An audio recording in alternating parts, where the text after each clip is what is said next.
പിതാവിനും പുത്രനും പരിശുദ്ധ റൂഹായ്ക്കും സ്തുതി. ആദ്യം മുതൽ തൻ്റെ കരുണയും മനോണവും രണ്ട് ലോകങ്ങളിലും ചിരിയപ്പെടുമാറാകട്ടെ. ദൈവത്തിൻ്റെ വലിയ കൃപയാണ് വചനം കേൾക്കുവാനായിട്ട് നമുക്ക് ലഭിക്കുന്ന ഭാഗ്യം എന്നുള്ളത്. യോഹന്നാൻ 6:44-65 എന്ന വചനങ്ങളിൽ നമുക്ക് കാണാവുന്നതാണ്. എൻ്റെ പിതാവിനാൽ ആകർഷിക്കപ്പെടാതെ ഒരുവനും എൻ്റെ അടുത്തേക്ക് പരിശുദ്ധ കുർബാനയിലേക്ക് വചനത്തിലേക്ക് വരികയില്ല. ഇതൊരു സ്വർഗീയ വിരുന്നാണ്. ദൈവവചനം ഭക്ഷണമാണ്. ദൈവവചനം തേനിലും തെൻകട്ടയിലും മധുരമാണെന്ന് സങ്കീർത്തകൻ 119, 103, 19, 10 എല്ലാം പറയുന്നുണ്ട്. നമ്മെ സംബന്ധിച്ചിടത്തോളം ദൈവവചനം നമ്മെ ജനിപ്പിച്ചാൽ മാത്രമേ, ദൈവവചനത്തിൽ നാം ജനിച്ചാൽ മാത്രമേ അപ്രകാരമുള്ള ഒരു ദാഹം, ഒരു വിശപ്പ് നമുക്കുണ്ടാവുകയുള്ളൂ. അപ്രകാരം നമ്മെ ദൈവത്തിൽ ജനിപ്പിക്കുന്ന കൂദാശയാണ് പരിശുദ്ധ മാമോദീസ. നമുക്കറിയാവുന്ന വളരെ സുപരിചിതമായ ഭാഗമാണ് യോഹന്നാൻ 3-ാം അധ്യായത്തിൽ രാത്രിയിൽ കർത്താവിനെ സന്ദർശിക്കുന്ന ഒരുവനെ സംബന്ധിച്ചിടത്തോളം അവൻ പറയുന്നത്, റബി, അങ്ങ് ദൈവത്താൽ അയക്കപ്പെട്ടവനാണെന്ന് ഞങ്ങൾക്കറിയാം. എന്തെന്നാൽ അങ്ങിലൂടെ നടക്കുന്ന കാര്യങ്ങളെല്ലാം ദൈവം കൂടെ ഇരിക്കാതെ നിവർത്തിക്കുക അസാധ്യമാണ് എന്ന് പറയുമ്പോൾ കർത്താവ് അവനോട് ഉത്തരമായി പറയുന്നത് യോഹന്നാൻ 3:3 വാക്യമാണ്. അവിടെ പറയുന്നത് എങ്ങനെയാണ്? വീണ്ടും ജനിക്കാതെ ഒരുവന് ദൈവരാജ്യം കാണുവാൻ കഴിയുകയില്ല. ബോൺ അഗെയിൻ എക്സ്പീരിയൻസ്, വീണ്ടും ജനന അനുഭവം, വീണ്ടും ജനിക്കുക, രണ്ടാമത് ജനിക്കുക. സാധാരണ ഏവരും ചിന്തിക്കുന്നത് പോലെ നിക്കോദിമോസ് ചിന്തിക്കുകയാണ്. യോഹന്നാൻ 3:4 ഒരുവന് ജനിച്ച ശേഷം വീണ്ടും മാതാവിൻ്റെ ഉദരത്തിലേക്ക് പ്രവേശിച്ച് വീണ്ടും ജനിക്കാമോ? അപ്പോൾ വീണ്ടും കർത്താവ് അവനോട് പറയുന്നു, യോഹന്നാൻ 3:5 വെള്ളത്താലും ആത്മാവാലും വീണ്ടും ജനിക്കാതെ ഒരുവന് ദൈവരാജ്യത്തിൽ പ്രവേശിക്കുവാനായിട്ട് കഴിയുകയില്ല. അപ്പോൾ ദൈവരാജ്യത്തിൽ പ്രവേശിക്കുക, അങ്ങനെ പ്രവേശിക്കണമെങ്കിൽ വെള്ളത്താലും ആത്മാവാലും വീണ്ടും ജനിക്കണം. ദൈവമാണ് നമ്മെ വീണ്ടും ജനിപ്പിക്കുന്നത്. ദൈവം നമ്മുടെ പിതാവായി, പരിശുദ്ധ അമ്മ നമ്മുടെ അമ്മയായി തീരുന്ന ഒരു നിമിഷമാണ് പരിശുദ്ധ മാമോദീസ എന്നുള്ളത്. 1 പത്രോസ് 1:23 നിങ്ങൾ ക്ഷയിച്ചു പോകുന്ന ബീജത്താലല്ല, അക്ഷയമായ ബീജത്താൽ എന്നേക്കും നിലനിൽക്കുന്ന ദൈവത്തിൻ്റെ ജീവനുള്ള വചനത്താൽ വീണ്ടും ജനിച്ചവരാണ്. അപ്പോൾ വീണ്ടും ജനിക്കുന്നത് ദൈവവചനത്തിൽ നിന്നാണ്. ദൈവവചനമാണ് നമ്മെ വീണ്ടും ജനിപ്പിക്കുന്നത്. വചനത്തിൻ്റെ മക്കളായി നാം മാറുകയാണ് അവിടെ. അപ്രകാരം നമ്മെ മക്കളാക്കി തീർക്കുകയാണ് ദൈവം ചെയ്യുക പരിശുദ്ധ മാമോദീസയിലൂടെ. യോഹന്നാൻ 1:13 അവർ ജനിച്ചത് ജഡത്തിൽ നിന്നല്ല, അവർ ജനിച്ചത് രക്തത്തിൽ നിന്നല്ല, പുരുഷൻ്റെ അഭിലാഷത്തിൽ നിന്നുമല്ല, അവർ ജനിച്ചത് ദൈവത്തിൽ നിന്നാണ്. അങ്ങനെയാണ് ദൈവമാണ് അവിടെ ജനിപ്പിക്കുന്നത്. ക്രിസ്തീയ പിതാവിൻ്റെ മാതാവിൻ്റെ മകളായി ജനിച്ചുവെങ്കിൽ തന്നെയും വീണ്ടും ജനിക്കാതെ, വീണ്ടും ജനിപ്പിക്കപ്പെടാതെ നമുക്ക് ദൈവരാജ്യത്തിൽ പ്രവേശിക്കുവാനായിട്ട് സാധ്യമല്ല എന്ന് ദൈവം വളരെ വ്യക്തമായി, ക്രിസ്റ്റൽ ക്ലിയറായി പറയുന്നുണ്ട്. നമ്മുടെ കർത്താവ് ശിഷ്യന്മാരെ, സ്ലീഹന്മാരെ ഏൽപ്പിച്ച ദൗത്യമാണ് മത്തായി 28:19-20. മത്തായി 28-ാം അധ്യായം 19-20. പിതാവിൻ്റെയും പുത്രൻ്റെയും പരിശുദ്ധാത്മാവിൻ്റെ നാമത്തിൽ നിങ്ങളേവരെയും ശിഷ്യരാക്കുകയും അവരെ മാമോദീസ നൽകി സഭയോട് ചേർക്കുകയും ചെയ്യണം. അത് സ്ലീഹന്മാരുടെ ഉത്തരവാദിത്തമാണ്, ദൗത്യമാണ്. പിതാവിൻ്റെയും പുത്രൻ്റെയും പരിശുദ്ധാത്മാവിൻ്റെയും നാമത്തിൽ എന്ന് പറയുന്നൊരു വചനമാണ് മത്തായി 28:19-20. 28 വചനങ്ങളാണ് മത്തായി സുവിശേഷത്തിലുള്ളത്, 28 അധ്യായങ്ങൾ. അപ്പോൾ നമ്മെ സംബന്ധിച്ചിടത്തോളം മാമോദീസ ഒരു എക്സ്പീരിയൻസ് ആവുക, അല്ലെങ്കിൽ അതിൻ്റെ പ്രാധാന്യം എന്താണ്? പലരും നമ്മുടെ മുന്നിൽ പറയുന്നുണ്ട്, ഒരു കുഞ്ഞുകുട്ടിക്ക് അല്ലെങ്കിൽ ശിശുവിന് ദൈവത്തെ തിരിച്ചറിയാൻ സാധിക്കുമോ? വിശ്വാസങ്ങളെല്ലാം ഗ്രഹിക്കാൻ സാധിക്കുമോ? ആ സമയത്ത് മാമോദീസ സ്വീകരിക്കാൻ സാധിക്കുമോ? ചൈൽഡ് ബാപ്റ്റിസം എങ്ങനെയാണ് പ്രാപിക്കാൻ സാധിക്കുക? അതുപോലെ തന്നെ പലപ്പോഴും തിരുവചനത്തിൽ അഡൾട്ട് ബാപ്റ്റിസം, പ്രായപൂർത്തിയായ മാമോദീസ കാണുന്നുമുണ്ട്. പഴയ നിയമവും പുതിയ നിയമവും നാം ശ്രദ്ധിച്ച് സൂക്ഷിച്ച് വീക്ഷിച്ചാൽ പഴയ നിയമത്തിൽ എത്ര പുരുഷന്മാരാണ് ഈജിപ്തിൽ നിന്ന് പോന്നത്? സംഖ്യ 1:46 6 ലക്ഷം പുരുഷന്മാർ അവിടെ നിന്ന് പോന്നു എന്ന് എഴുതപ്പെട്ടിരിക്കുകയാണ്. 6 ലക്ഷം പുരുഷന്മാരുണ്ടെങ്കിൽ മിക്കവാറും 6 ലക്ഷം സ്ത്രീകളും ഉണ്ടാവും, അതിൽ കൂടുതൽ കുഞ്ഞുങ്ങളുണ്ടാവും. അപ്പം എത്ര ലക്ഷം ജനമാണ് അവിടെ നിന്ന് മോശയും അഹറോനും വഴി ദൈവത്തെ ആരാധിക്കുവാനായി അവിടുന്ന് 430 വർഷം തികയുന്ന ആ രാത്രി പുറപ്പാട് നടത്തുവാനായിട്ട് ദൈവം ശക്തി കൊടുത്തത്. അങ്ങനെ ആ പോന്നവരെ സംബന്ധിച്ചിടത്തോളം പരിശുദ്ധനായിരിക്കുന്ന പൗലോസ് അപ്പോസ്തലൻ 1 കൊരിന്ത്യർക്ക് എഴുതിയ ലേഖനത്തിൽ 10-ാം അധ്യായത്തിൽ ഇപ്രകാരം എഴുതുന്നുണ്ട്. അവരുടെ ആ യാത്രയെ സംബന്ധിച്ചാണ്, അവിടെ എപ്രകാരമാണ് മാമോദീസ അവരുടെ ജീവിതത്തിൽ പ്രവൃത്തിപഥത്തിൽ എത്തുന്നത് എന്നും നമുക്കവിടെ വായിക്കാവുന്നതാണ്. എൻ്റെ സഹോദരന്മാരെ, നിങ്ങൾ ഇതറിയണമെന്ന് ഞാൻ ആഗ്രഹിക്കുന്നു. നമ്മുടെ പിതാക്കന്മാരെല്ലാവരും മേഘത്തിന് കീഴിലായിരുന്നു. മേഘം സഞ്ചരിക്കുമ്പോൾ ദൈവം സഞ്ചരിക്കുന്നതായിട്ടാണ്. മേഘം നിൽക്കുമ്പോൾ പഴയ നിയമ ഇസ്രായേൽ അവിടെ സ്റ്റോപ്പ് ചെയ്യും. അവരെല്ലാവരും സമുദ്രത്തിൽ കൂടി കടന്നു. അവരെല്ലാവരും മോശ മുഖാന്തരം മേഘത്തിലും സമുദ്രത്തിലും സ്നാനമേറ്റു. മാമോദീസ ഏൽക്കുകയാണോ? ഇത്രയും പ്രായമുള്ളവർ, കുഞ്ഞുങ്ങൾ എല്ലാവരും ഒരുമിച്ചാണ് പോകുന്നത്. എല്ലാവരും ഒരേ ആത്മീക ഭക്ഷണം കഴിച്ചു, എല്ലാവരും ഒരേ ആത്മീക പാനീയം കുടിച്ചു.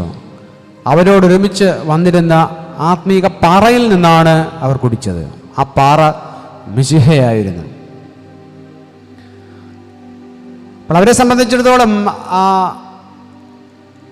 യാത്രയിൽ ശുദ്ധീകരണം ദൈവം നൽകുകയാണ്, മാമോദീസ നൽകുകയാണ്. ദൈവത്തിൻ്റെ വചനത്തിന് മാറ്റമില്ല. മേഘത്തിലും സമുദ്രത്തിലും സ്നാനമേറ്റു എന്നാണ് അവിടെ തിരുവചനം. പരിശുദ്ധനായിരിക്കുന്ന പൗലോസ് അപ്പോസ്തലൻ 1.5 വർഷക്കാലം അറബിയയിൽ ദൈവത്തോടൊത്ത് സ്ലീഹാസ്ഥാനം പ്രാപിച്ച അപ്പോസ്തലൻ നമുക്ക് വെളിപ്പെടുത്തി തരുന്ന അതാണ്. ചെറു പ്രായമാണോ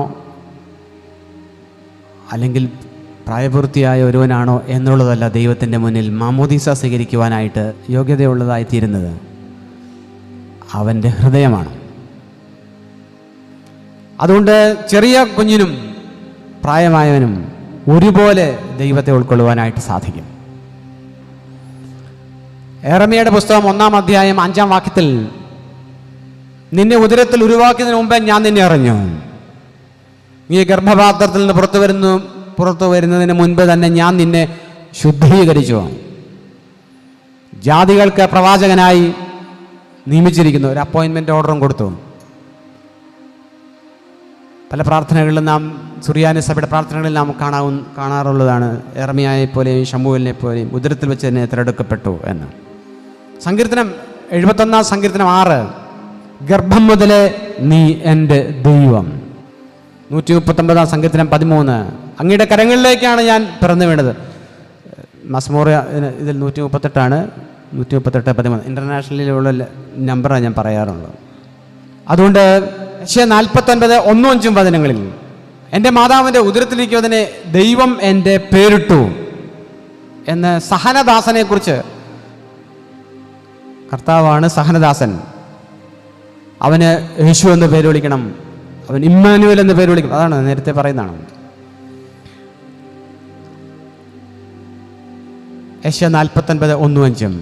അപ്പോൾ ഉദരത്തിലിരിക്കവേ തന്നെ ദൈവത്തിൻ്റെ പദ്ധതികളിൻ പ്രകാരം ദൈവം കൊണ്ടു നടക്കുന്നവർ. പൗലോസ് അപ്പോസ്തലൻ ഒന്നും കൂടെ ആഴമായി പറയുന്നുണ്ട് തൻ്റെ വലിയ ജ്ഞാനത്തിൽ. എഫേസ്യർക്കെഴുതിയ ലേഖനം 1-ാം അധ്യായം, എന്നാണ് നാം മിശിഹായിൽ തിരഞ്ഞെടുക്കപ്പെട്ടത്, എന്നാണ് നമ്മെ ദൈവം വിളിച്ചത്, തിരഞ്ഞെടുത്തത് എന്ന് വ്യക്തമായി പറയുന്നുണ്ട്. നമ്മൾ വിചാരിക്കും ഇവിടെ ലോകത്ത് നാം ആയിരിക്കുമ്പോൾ നമ്മൾ വിളി കേട്ടു പോന്നു. അശുദ്ധിയിൽ നിന്ന് വിശുദ്ധിയിലേക്കുള്ള വിളിയാണ്. 1 തെസ്സലോനിക്കർ 4:3-7 അശുദ്ധിയിൽ നിന്ന് വിശുദ്ധിയിലേക്കാണ് ദൈവം വിളിക്കുന്നത്. എപ്പോഴാണ് ദൈവം നമ്മെ വിളിച്ചത്, ദൈവം മിശിഹായിൽ തിരഞ്ഞെടുത്തത്, വിളിച്ചത്? എഫേസ്യർക്കെഴുതിയ ലേഖനം 1-ാം അധ്യായത്തിൽ പൗലോസ് അപ്പോസ്തലൻ പറയുന്നത് ലോകം സ്ഥാപിക്കുന്നതിന് മുന്നമേ എന്നാണ്. ലോകസ്ഥാപനത്തിന് മുമ്പ് നാം എവിടെയായിരുന്നു? അതാണ് അത് ശ്രദ്ധിക്കേണ്ടത്. ലോകം സ്ഥാപിക്കുന്നതിന് മുമ്പേ യേശു ക്രിസ്തുവിൽ ദൈവം നമ്മെ തിരഞ്ഞെടുത്തു. അനാദിയിൽ പിതാവിൽ നിന്ന് ജനിച്ചതാണ് പുത്രൻ. ആ പുത്രനിൽ അന്ന് ദൈവം നമ്മെ കണ്ടു എന്നാണ് പൗലോസ് അപ്പോസ്തലൻ നമുക്ക് വെളിപ്പെടുത്തി തരുന്നത് എഫെസ്യർ 1-ാം അധ്യായത്തിൽ. അതുകൊണ്ടാണ് വലത്തെ ഭാഗത്തുള്ളവരോട് പറയുന്നത്, എൻ്റെ പിതാവിനാൽ അനുഗ്രഹിക്കപ്പെട്ടവരെ, ലോകം സ്ഥാപിക്കുന്നതിന് മുമ്പേ നിങ്ങൾക്കായി ഒരുക്കപ്പെട്ട രാജ്യം ഇതാ അവകാശിക്കുവിൻ. അപ്പോൾ ലോകസ്ഥാപനത്തിന് മുമ്പ് മിശിഹായിൽ തിരഞ്ഞെടുക്കപ്പെട്ടവർ ലോകം സ്ഥാപിക്കുന്നതിന് മുമ്പേ തിരഞ്ഞെടുക്കപ്പെട്ട സ്ഥലത്തോട്ട് ഇതാ വരിക. മത്തായി 25-ാം അധ്യായം 34 മുതലുള്ള വചനമാണ്. അപ്പോൾ നമ്മെ സംബന്ധിച്ചിടത്തോളം അനാദിയിൽ യേശുക്രിസ്തുവിൽ വിളിക്കപ്പെടുകയും തിരഞ്ഞെടുക്കപ്പെടുകയും ചെയ്തവരാണ് എന്ന് നാം ഗ്രഹിക്കുന്നുണ്ടോ? യോഹന്നാൻ 15:16 കർത്താവ് പറയുന്നുണ്ട്, നിങ്ങളല്ല എന്നെ തിരഞ്ഞെടുത്തത്, ഞാനാണ് നിങ്ങളെ തിരഞ്ഞെടുത്തത്, നിങ്ങൾ പോയി ഫലം പുറപ്പെടുവിക്കാനാണ് നിങ്ങളെ ഞാൻ നിയമിച്ചിരിക്കുന്നത്. അപ്പോയിൻമെൻറ്റ് നൽകി ഈ ലോകത്തിൽ ആക്കി വച്ചിരിക്കുക. എഫെസ്യർ 1 നമുക്ക് കേൾക്കാം. എപ്പോഴാണ് പൗലോസ് അപ്പോസ്തലൻ ഈ കാര്യം ഗ്രഹിക്കുവാനായിട്ട് സാധിച്ചത്? അതെല്ലാം അവിടെ അപ്പോസ്തലൻ പറയുന്നുണ്ട്. എഫെസ്യർ 1-ാം അധ്യായത്തിൽ ശ്രദ്ധിക്കാം, 4 മുതൽ ശ്രദ്ധിക്കാം. നാം തൻ്റെ സന്നിധിയിൽ വിശുദ്ധരും കറയില്ലാത്തവരുമായിരിക്കേണ്ടതിന് ലോകാരംഭത്തിന് മുമ്പ് തന്നെ മിശിഹാ മുഖാന്തരം താൻ നമ്മെ അവനിൽ തിരഞ്ഞെടുക്കുകയും സ്നേഹമൂലം താൻ തനിക്ക് വേണ്ടി മുന്നമേ മുദ്രയിടുകയും തൻ്റെ ഇഷ്ടത്തിന് പ്രസാദകരമായ രീതിയിൽ യേശുമിശിഹ മൂലം നമ്മെ മക്കളാക്കി തീർക്കുകയും ചെയ്തു. ദൈവമാണ് വിളിക്കുന്നത്. ദൈവത്തിൻ്റെ അനന്തമായ പദ്ധതിയാണിത്.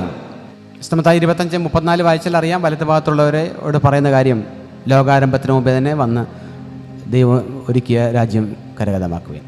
അപ്പോൾ ലോകാരംഭത്തിന് മുമ്പേ ആണ് ദൈവം നമ്മെ വിളിക്കുകയും തിരഞ്ഞെടുക്കുകയും ചെയ്തത്. അതുകൊണ്ടാണ് പൗലോസ് അപ്പോസ്തലൻ പറയുന്നത് ഗലാത്യർ 1:15-16, ഗലാത്യർക്കുള്ള ലേഖനം 1-ാം അധ്യായം 15-16. പൗലോസ് അപ്പോസ്തലൻ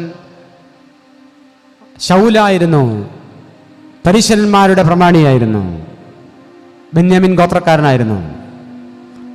അദ്ദേഹം അധികാരപത്രവുമായി മിശിഹായുടെ സഭയെ പീഡിപ്പിക്കുവാനായി ഡമാസ്കസിന്റെ പടിവാതിൽക്കലെത്തിയപ്പോൾ കർത്താവാകുന്ന വെളിച്ചം അദ്ദേഹത്തെ തടയുകയാണ്. ശൗലേ ശൗലേ, നീ എന്നെ പീഡിപ്പിക്കുന്നത് എന്ത്? ഈ മാനസാന്തര അനുഭവം അപ്പോസ്തല പ്രവർത്തനം 9-ലുണ്ട്, അപ്പോസ്തല പ്രവർത്തനം 22-ലുണ്ട്, അപ്പോസ്തല പ്രവർത്തനം 26-ലുണ്ട്. വളരെ വിശദമായിട്ട് അവിടെ നമുക്ക് വായിക്കാൻ സാധിക്കും. അപ്പോസ്തല പ്രവർത്തനം 9-ാം അധ്യായം, അപ്പോസ്തല പ്രവർത്തനം 22-ാം അധ്യായം, അപ്പോസ്തല പ്രവർത്തനം 26-ാം അധ്യായം. ബൈബിളായിട്ടൊരു ബന്ധം ഉണ്ടാവട്ടെ എന്ന് വെച്ചിട്ട് ഈ നമ്പർ ഇങ്ങനെ പറയുന്നു.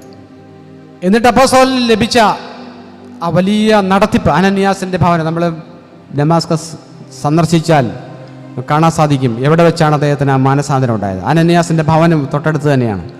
അദ്ദേഹത്തിന് കണ്ണു കാണാതെ അവിടെയാക്കി. പിന്നീട് അദ്ദേഹത്തിൻ്റെ തലയിൽ അനന്യാസ് കൈവച്ച് പ്രാർത്ഥിച്ചു. ചെതുമ്പൽ പോലെ എന്തോ താഴെ വീണ് വീണ്ടും കാഴ്ചയുണ്ടായി. വീണ്ടും ദൈവത്തിൻ്റെ പദ്ധതികളിൽ പ്രകാരം വഴി നടത്തപ്പെടുകയാണ്. അപ്പോൾ ആരാണ്, എപ്പോഴാണ്, എങ്ങനെയാണ് ദൈവ പദ്ധതികളിൽ വരിക എന്ന് ആർക്കും പറയുക അസാധ്യമാണ്. ഇവിടെ ഗലാത്യർക്കുള്ള ലേഖനം 1-ാം അധ്യായം 15-16, എൻ്റെ മാതാവിൻ്റെ ഉദരത്തിൽ വെച്ച് തന്നെ, ഗർഭത്തിൽ വെച്ച് തന്നെ എന്നെ വേർതിരിക്കുകയും തൻ്റെ കൃപയാൽ എന്നെ വിളിക്കുകയും ചെയ്തവൻ തൻ്റെ പുത്രനെ വിജാതിയരുടെ ഇടയിൽ ഞാൻ അറിയിക്കേണ്ടതിനായി അവനെ എനിക്ക് വെളിപ്പെടുത്തി തരുവാൻ മനസ്സായപ്പോൾ ഉടനെ ഞാൻ അക്കാര്യം ജഡരക്തങ്ങൾക്ക് വെളിപ്പെടുത്തുകയാകട്ടെ എന്ന് പറഞ്ഞ് വീണ്ടും എഴുതുകയാണ്. അപ്പോൾ ദൈവം പൗലോസ് അപ്പോസ്തലനെ വിളിച്ചതും തിരഞ്ഞെടുത്തതും ഒക്കെ മാതാവിൻ്റെ ഉദരത്തിൽ വെച്ച് തന്നെ ആയിരുന്നു എന്നുള്ള അദ്ദേഹം പറയുമ്പോൾ ഡമാസ്കസിൻ്റെ പടിവാതിൽക്കൽ വരെയുള്ള ആ ജീവിതം എന്താണ്? അത് അദ്ദേഹം ആയിരിക്കേണ്ടുന്നതിൻ്റെ പ്രഥമ പടിയാണ്.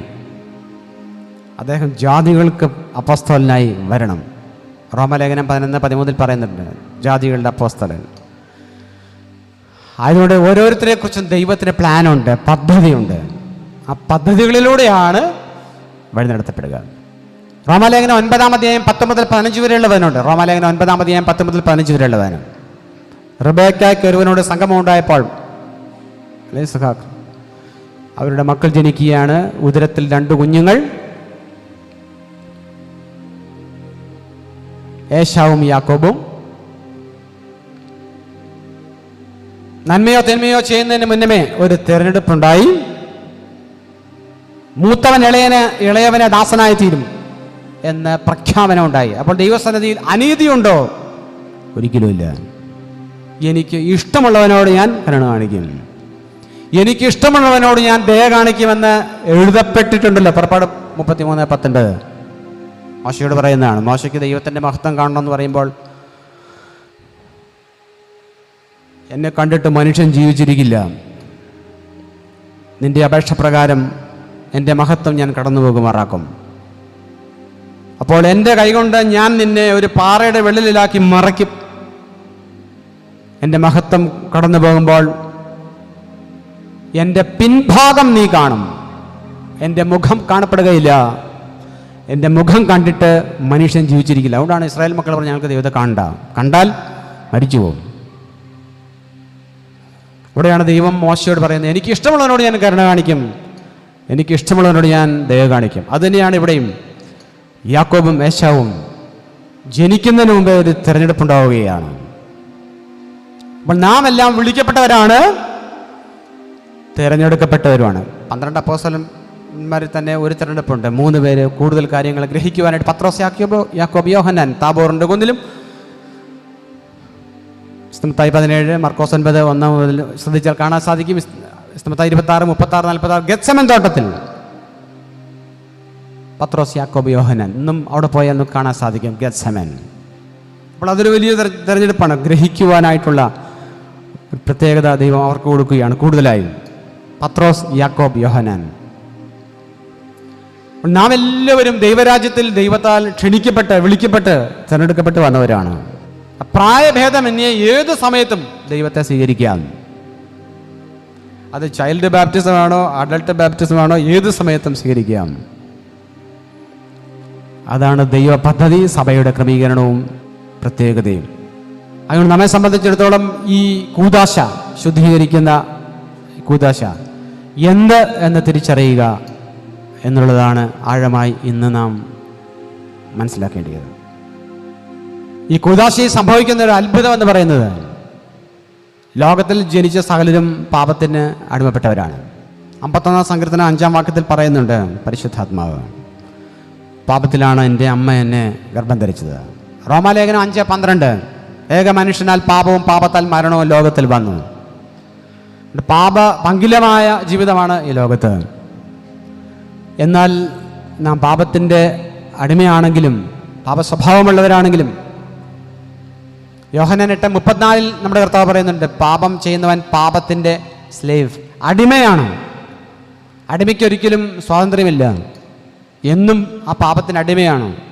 ഏത് പാപമാണോ ആ പാപത്തിൻ്റെ അശുദ്ധാത്മാവ് അവനെ അടിമയാക്കി വച്ചിരിക്കുകയാണ്. അതുകൊണ്ട് സ്വാതന്ത്ര്യമില്ല. എന്നാൽ മാമോദീസായിലൂടെ നമുക്ക് പരിപൂർണമായ സ്വാതന്ത്ര്യം അവിടുന്ന് വിഭാവന ചെയ്യുകയാണ്. റോമാലേഖനം 11:17 മുതൽ 24, റോമാലേഖനം 11:17 മുതൽ 24, 24-ാം വചനം കേൾക്കാം. നീ കാട്ടൊലിയുമായിരുന്നു, നിന്റെ സ്വഭാവം പാപത്തിന് അടിമപ്പെട്ടതായിരുന്നു. പക്ഷേ നിന്നെ ദൈവത്തോട് ഒട്ടിച്ചു ചേർക്കുവാൻ, സഭാഗാത്രത്തോട് ബഡ്ജ് പിടിപ്പിക്കുവാൻ, അല്ലെങ്കിൽ ഒന്നാക്കുവാൻ ദൈവത്തിൻ്റെ പരിശുദ്ധാത്മാവ് ഇഷ്ടപ്പെട്ടത് കൊണ്ടാണ് മാമോദീസ നിനക്ക് നൽകപ്പെട്ടത്.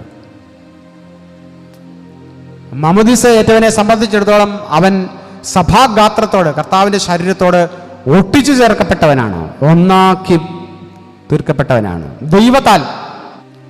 അതൊരു എക്സ്പീരിയൻസ് ആണ്, അതൊരു അനുഭവമാണ്, ഒരു ജീവിതമാണ്. അവിടെ വചനത്തിനായി ഹൃദയം തുറക്കപ്പെടുകയാണ്. ദൈവം വചനമാണ്. ആദിയിൽ വചനമുണ്ടായിരുന്നു, വചനം ദൈവത്തോടുകൂടെയായിരുന്നു. ആ വചനം ശരീരമെടുക്കുകയാണ്. യോഹന്നാൻ 1:14, വെളിപാട് 19:13 അവൻ രക്തം തളിക്കപ്പെട്ട മേലങ്കി ധരിച്ചിരിക്കുന്നു, അവൻ്റെ നാമം, അവൻ്റെ പേര് ദൈവവചനം. കർത്താവിൻ്റെ പേര് തന്നെ ദൈവവചനം എന്നാണ്. ദൈവവചനം വെളിപ്പെടുകയാണ്. സ്വർഗത്തിലിരുന്ന വചനമാണ് നമ്മുടെ കർത്താവ് സംസാരിച്ച വചനങ്ങളെല്ലാം. ദൈവവചനം, അവൻ്റെ പേര് തന്നെ ദൈവവചനം എന്നാണ് യോഹന്നാൻ ശ്ലീഹ പത്മോസ് എന്ന ദ്വീപിൽ വെച്ച് അത് ഗ്രഹിച്ച് എഴുതുന്നത്. വചനം സംഗ്രഹിക്കാനുള്ളൊരു ദാഹം നമുക്കുണ്ടാകും. സങ്കീർത്തനം 119:89, മസ്മൂറയാണ് 118:89, ഏറ്റവും വലിയ സങ്കീർത്തനമാണ്. സ്വർഗത്തിലിരുന്ന വചനമാണ് ദൈവം മുറിച്ചു നൽകുന്നത്. പല മാലാഖമാർക്കും ഈ അറിവില്ല. എന്നാൽ പുത്രന്, മകന്, ദൈവമകൾക്ക് ഇത് ലഭിക്കും. ആമോസ് 8:11-13, ആമോസിന്റെ പ്രവചനം 8:11-13. അപ്പത്തിനായിട്ടുള്ള വിശപ്പല്ല, വെള്ളത്തിനായിട്ടുള്ള ദാഹമല്ല, കർത്താവിൻ്റെ വചനങ്ങളെ കേൾക്കാനുള്ള വിശപ്പ് ഞാൻ ദേശത്തേക്ക് അയക്കുമെന്ന് അവിടെ നരളി ചെയ്യുന്നതും അതുകൊണ്ടാണ്. നമ്മുടെ കൂദാശകളെല്ലാം ഊടും പാവും പോലെ വചനത്തിൽ ദൈവാത്മാവിൽ ഇരുന്ന പിതാക്കന്മാർ ഒരുക്കിയെടുത്തതാണ്. ഏത് കൂദാശയാണ് ദൈവവചനപ്രകാരം അല്ലാത്തത്? അതിൻ്റെ അർത്ഥവും ആഴവും തിരിച്ചറിയാനായിട്ടാണ് നാം എപ്പോഴും മുതിരേണ്ടത്. അതൊരനുഭവമാക്കി മാറ്റുക. പിതാക്കന്മാർ പലപ്പോഴും പറയും, മാമോദീസായിൽ ഒരു തെറ്റ് വരരുത്, അത് ക്ഷന്തവ്യമല്ല, ക്ഷമിക്കില്ല. അത് ഫസ്റ്റാണ്, ഒരു മനുഷ്യൻ്റെ ജീവിതത്തിൽ ആദ്യത്തെ ദൈവ അനുഭവമാണ്.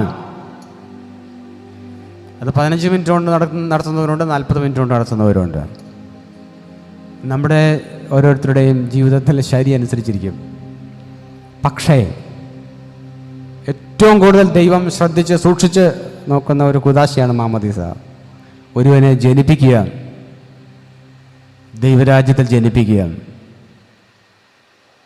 അത് നിവർത്തിക്കുവാനായിട്ട് ദൈവം പട്ടക്കാരെ തിരഞ്ഞെടുത്തു, ശുശ്രൂഷ പൗരോഹിത്യമുള്ളവരെ തിരഞ്ഞെടുക്കുന്നു. പഴയ നിയമത്തിലും പുതിയ നിയമത്തിലും അതടുത്ത കൂദാശയാണ്, അല്ലെങ്കിൽ പട്ടത്വം, വിശുദ്ധ പട്ടത്വം. പഴയ നിയമത്തിലും പുതിയ നിയമത്തിലും ഒരേപോലെ ഇസ്രായേൽ, പഴയ നിയമ ഇസ്രായേലും പുതിയ നിയമ ഇസ്രായേലും രാജകീയ പുരോഹിത വർഗമാണ്.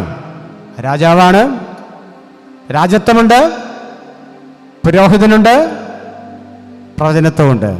പൗരോഹിത്യമുണ്ട്, പ്രവചനത്വമുണ്ട്.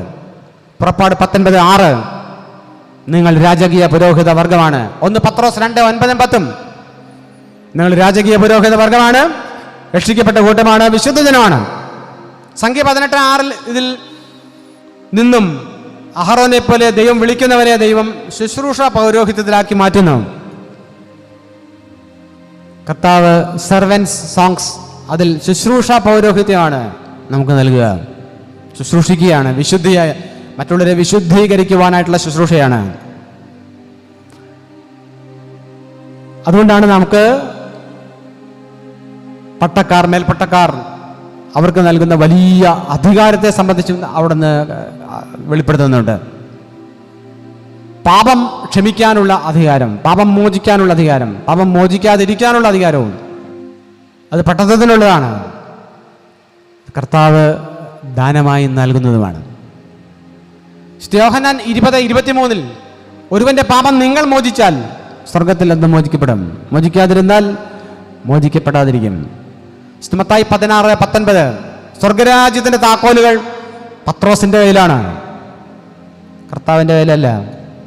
പത്രോസിന്റെ കയ്യിൽ കൊടുത്തേക്കാണ് കർത്താവ്. എന്നാൽ പാതാളത്തിന്റെയും മരണത്തിന്റെയും താക്കോലാണ് കർത്താവിന്റെ കയ്യിൽ. വെളിപാട് 1:18 മരണത്തിന്റെയും പാതാളത്തിന്റെയും താക്കോൽ കർത്താവിന്റെ കയ്യിലാണ്. മത്തായി 16:19 സ്വർഗരാജ്യത്തിന്റെ താക്കോൽ പത്രോസ്ലീഹയുടെ കയ്യിലാണ്. മത്തായി 18:18 അപ്രകാരം തന്നെ എഴുതിയിട്ടുണ്ട്. അതുകൊണ്ട് ഈ ശുശ്രൂഷ നിർവഹിക്കുവാനായി ദൈവത്താൽ ഒരുക്കപ്പെടുകയും വിളിക്കപ്പെടുകയും തിരഞ്ഞെടുക്കപ്പെടുകയും ചെയ്യുന്ന ഒരുവന് മാത്രമേ സാധിക്കുകയുള്ളൂ. എന്താണ് നിവർത്തിക്കുന്നതെന്ന് അറിഞ്ഞ് ആത്മാവിൽ നിവർത്തിക്കുവാനായിട്ട് നമുക്ക് സാധിക്കുമ്പോൾ അത് ദൈവ അനുഭവമുള്ള ഒരു കുദാശയായി പരിണമിക്കും. പിതാവിൻ്റെയും പുത്രൻ്റെയും പരിശുദ്ധാത്മാവിൻ്റെയും നാമത്തിൽ ഒരു വിശുദ്ധയുടെ പേര് നൽകി അവൻ നിത്യജീവനായി മാമോദിസ മുങ്ങുന്നു എന്നാണ് അതിൽ പറയുക. നിത്യജീവനൻ, എന്നേക്കും ജീവിക്കുവാനായി, ഒരിക്കലും അവസാനിക്കാത്ത രാജ്യത്തിൽ എന്നേക്കും ഉള്ള അംഗത്വം നൽകുന്ന കൂദാശയാണ് മാമോദിസ. തൻ്റെ രാജ്യത്തിന് അവസാനമില്ലാത്തതിനുമായ യേശുമിശിഹായ ഏക കർത്താവിലും ഞങ്ങൾ വിശ്വസിക്കുന്നത് നാം ചൊല്ലുന്നത് അതുകൊണ്ടാണ്. അവൻ്റെ രാജ്യം ഒരിക്കലും അവസാനിക്കില്ല. അതുകൊണ്ട് വലത്തുഭാഗത്തെ കള്ളനത് മനസ്സിലായി. അങ്ങ് രാജാവായി വരും മരണശേഷം. ഞാൻ കാണുന്നു, എന്നെയും കൂടെ ഓർക്കണം. ആരാ അവന് അബോധ്യം കൊടുത്തത്? അവനും മരിക്കുകയാണ്. അത് പരിശുദ്ധാത്മാവാണ്. രക്തമാമോദീസയാണ് അവൻ സ്വീകരിച്ചത്. 1 യോഹന്നാൻ 5 സാക്ഷ്യം നൽകുന്നത് 3 ആത്മാവ്, ജലം, രക്തം. വലത്തുഭാഗത്ത് കള്ളന്റെ പേര് തീത്തൂസ്, ഇടത്തുഭാഗത്തെ കള്ളന്റെ പേര് ദുമാക്കസ്. രണ്ടുപേരും കള്ളന്മാരുടെ നേതാക്കന്മാരാണ്. വലത്തുഭാഗത്തെ കള്ളന് അനുതാപമുണ്ടായി. ഇവനൊരു തെറ്റും ചെയ്തിട്ടില്ല, പക്ഷേ ക്രൂശിക്കപ്പെടുകയാണ്. പീഡിപ്പിക്കപ്പെട്ട് അവൻ കരയുകയാണ്. അവൻ്റെ ജീവിതത്തെ ആ പരിശുദ്ധിയിലേക്ക് ചേർക്കുകയാണ്. അവൻ മാമോദീസ ഏൽക്കുന്നത് രക്തമാമോദീസയാണ്. അവൻ പർദീസയിലെത്തുകയാണ്. 1 യോഹന്നാൻ 5 യോഹന്നാൻ ശ്ലീഹ ഇത് വ്യക്തമായി പറയുന്നത്. വെള്ളം കൊണ്ടുള്ള മാമോദീസ മാത്രമല്ല, രക്തസാക്ഷികൾക്ക് ന്യായവിധി പോലുമില്ല, ശിക്ഷാവിധിയില്ല. കർത്താവിൻ്റെ ഹൃദയത്തിലേക്കാണ് രക്തസാക്ഷികൾ പോകുന്നത്. ന്യായവിധിയില്ല. നമ്മൾ പറയുന്ന ഓരോ വ്യർത്ഥവാക്കിനും വിധി ദിവസത്തിൽ ഉത്തരം പറയേണ്ടി വരും. മത്തായി 12, 36, 37. മനുഷ്യർ പറയുന്ന ഓരോ വ്യർത്ഥവാക്കിനും, ചെറിയ വാക്കുകൾക്കും അല്ലെങ്കിൽ ദൈവത്തിൻ്റെ ആത്മാവിൽ അല്ലാത്ത വാക്കുകൾക്കും വിധി ദിവസത്തിൽ, വിധി ദിവസം എന്ന് പറഞ്ഞ ഒന്നുണ്ട്. മരണം, ന്യായവതി, സ്വർഗം, നരകം. മരണം, ന്യായവതി, സ്വർഗം, നരകം. 4 എപ്പോഴും ഓർക്കണമെന്ന് സൺഡേ സ്കൂളിൻ്റെ ഏറ്റവും ചെറിയ ക്ലാസ്സിൽ നാം പഠിപ്പിക്കുകയും ചെയ്തതാണ്. അപ്പോൾ നമുക്ക് ഒരു ന്യായവിധിയുണ്ട്. പല പിതാക്കന്മാരും പറഞ്ഞിട്ട് പട്ടക്കാർ പറയണം, വിസ്താര ഭയത്താൽ ഞാനത് സംസാരിക്കുന്നില്ല. എന്താ കാര്യം? വിസ്താര ഭയം ഉണ്ടെന്ന് കൃത്യമായി അറിഞ്ഞുകൊണ്ടാണ് സംസാരിക്കുന്നത്. ചിലർക്ക് അത് ബോധം പോലും ഇല്ല. ഒരിക്കലും മരണവും പിന്നെ ന്യായവിധിയും നിശ്ചയമായിട്ടുമുണ്ട്. അപ്പോൾ നാം എന്നാണോ മാമോദീസയേറ്റത്, ആ വെള്ളം നമ്മെ സാക്ഷിക്കും. രക്തമാമോദീസയേറ്റ വലത്തുഭാഗത്തെ കള്ളൻ അവന് പർദീസയ്ക്ക് യോഗ്യത ലഭിക്കുകയാണ്. കുഞ്ഞുകുട്ടിക്കും ഉദരത്തിലിരിക്കുന്നവനും പ്രായമായവനൊക്കെ ശുദ്ധീകരണം നൽകാൻ കഴിയുന്നൊരു ദൈവമാണ് നമ്മുടെ ദൈവം. അതുകൊണ്ട് മാമോദീസ ഒരു പ്രാവശ്യമേ ഉള്ളൂ. എഫേസ്യർ 4:3-6. കർത്താവ് ഒരുവൻ, ആത്മാവ് ഒന്ന്, മാമോദീസായും ഒന്ന്. ഒരേ ഒരു പ്രാവശ്യമേ ഉള്ളൂ മാമോദീസ. 2 പ്രാവശ്യം മാമോദീസ ഏൽക്കേണ്ട കാര്യമില്ല. എബ്രായർ 6:4-6 വ്യക്തമായി പൗലോസ് അപ്പോസ്തലൻ ഇപ്രകാരം പറയുന്നു: ഒരു പ്രാവശ്യം മാമോദീസ സ്വീകരിച്ച് സ്വർഗീയദാനം ആസ്വദിച്ച് പരിശുദ്ധാത്മാവിനെ പ്രാപിച്ച് ദൈവത്തിൻ്റെ നല്ല വചനവും വരുവാനിരിക്കുന്ന ലോകത്തിൻ്റെ ശക്തിയും ആസ്വദിക്കുകയും ചെയ്തവർക്ക് വീണ്ടും പാപം ചെയ്യുവാനും പശ്ചാത്താപത്തിലേക്ക് നവീകരിക്കപ്പെടുവാനും സാധ്യമല്ല. അതൊരു അപകടകരമായ അവസ്ഥയാണ്. മാമോദീസയിലെ കൃപാവരം മനഃപൂർവ്വം നഷ്ടപ്പെടുത്തി പാപം ചെയ്തു പോകുമ്പോൾ നമ്മുടെ ശരീരം ദൈവത്തിൻ്റെ ശരീരത്തോട് ഒന്നായി ചേർന്നതുകൊണ്ട് എന്താണ് അപ്പോസ്തലൻ വീണ്ടും പറയുന്നത്?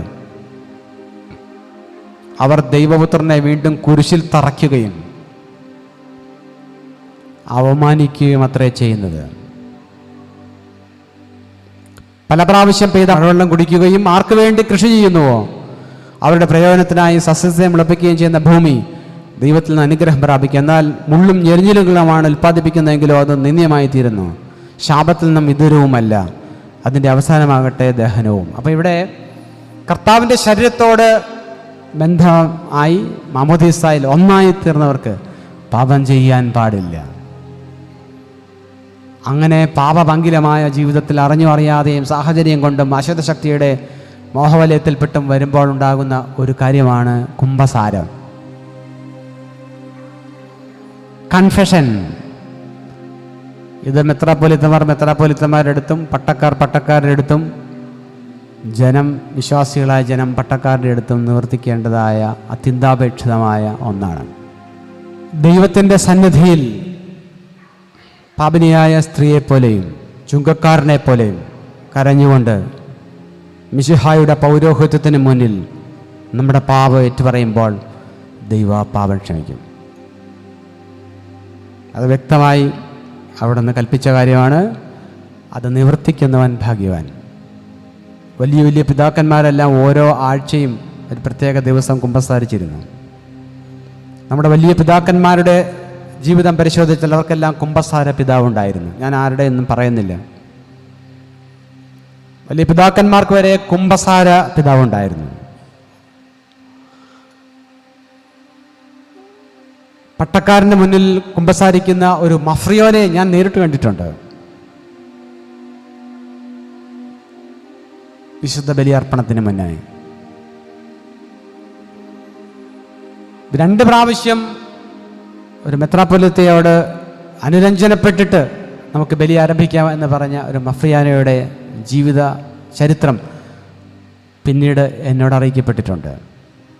ഇത് ഏറ്റവും വലിയ ഒരു സൗഭാഗ്യകരമായ ഒരു അനുഭവമാണെന്ന് പിതാക്കന്മാർ അനുഭവിച്ചതുകൊണ്ടാണ് കൺഫെഷൻ നാം അത് അനുഭവമാക്കി മാറ്റുക. പ്രൊട്ടസ്റ്റന്റ് സഭയിൽ ഒരു പ്രമുഖ വ്യക്തി പറഞ്ഞതാണ്, ഞാൻ അപ്പസ്തോലിക സഭയിൽ ഒരു അത്ഭുതം കണ്ടു, കൺഫെഷൻ. നമുക്കിതെങ്ങനെയെങ്കിലും കമ്മിറ്റി കയറാനും അതുപോലെ ഇടവാംഗത്വം ഉറപ്പിക്കാനുമുള്ള ഒരു ചടങ്ങായി മാത്രം മാറുന്നെങ്കിൽ നാമും മറ്റുള്ള ജഡിക മനുഷ്യരെ പോലെയായി മാറും.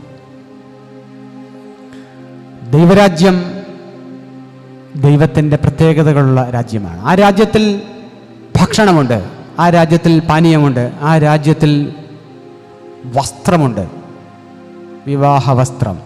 ആ രാജ്യത്തിൽ നിയമമുണ്ട്. റോമാലേഖനം 8:2 ജീവന്റെ ആത്മാവിൻ്റെ നിയമം നിന്നെ പാപത്തിൻ്റെയും മരണത്തിൻ്റെയും നിയമത്തിൽ നിന്ന് സ്വതന്ത്രനാക്കിയിരിക്കുന്നു. ദൈവാത്മാവിനൊരു നിയമമുണ്ട്, ആ നിയമത്തിന് അപ്പുറം പോകാൻ പാടില്ല.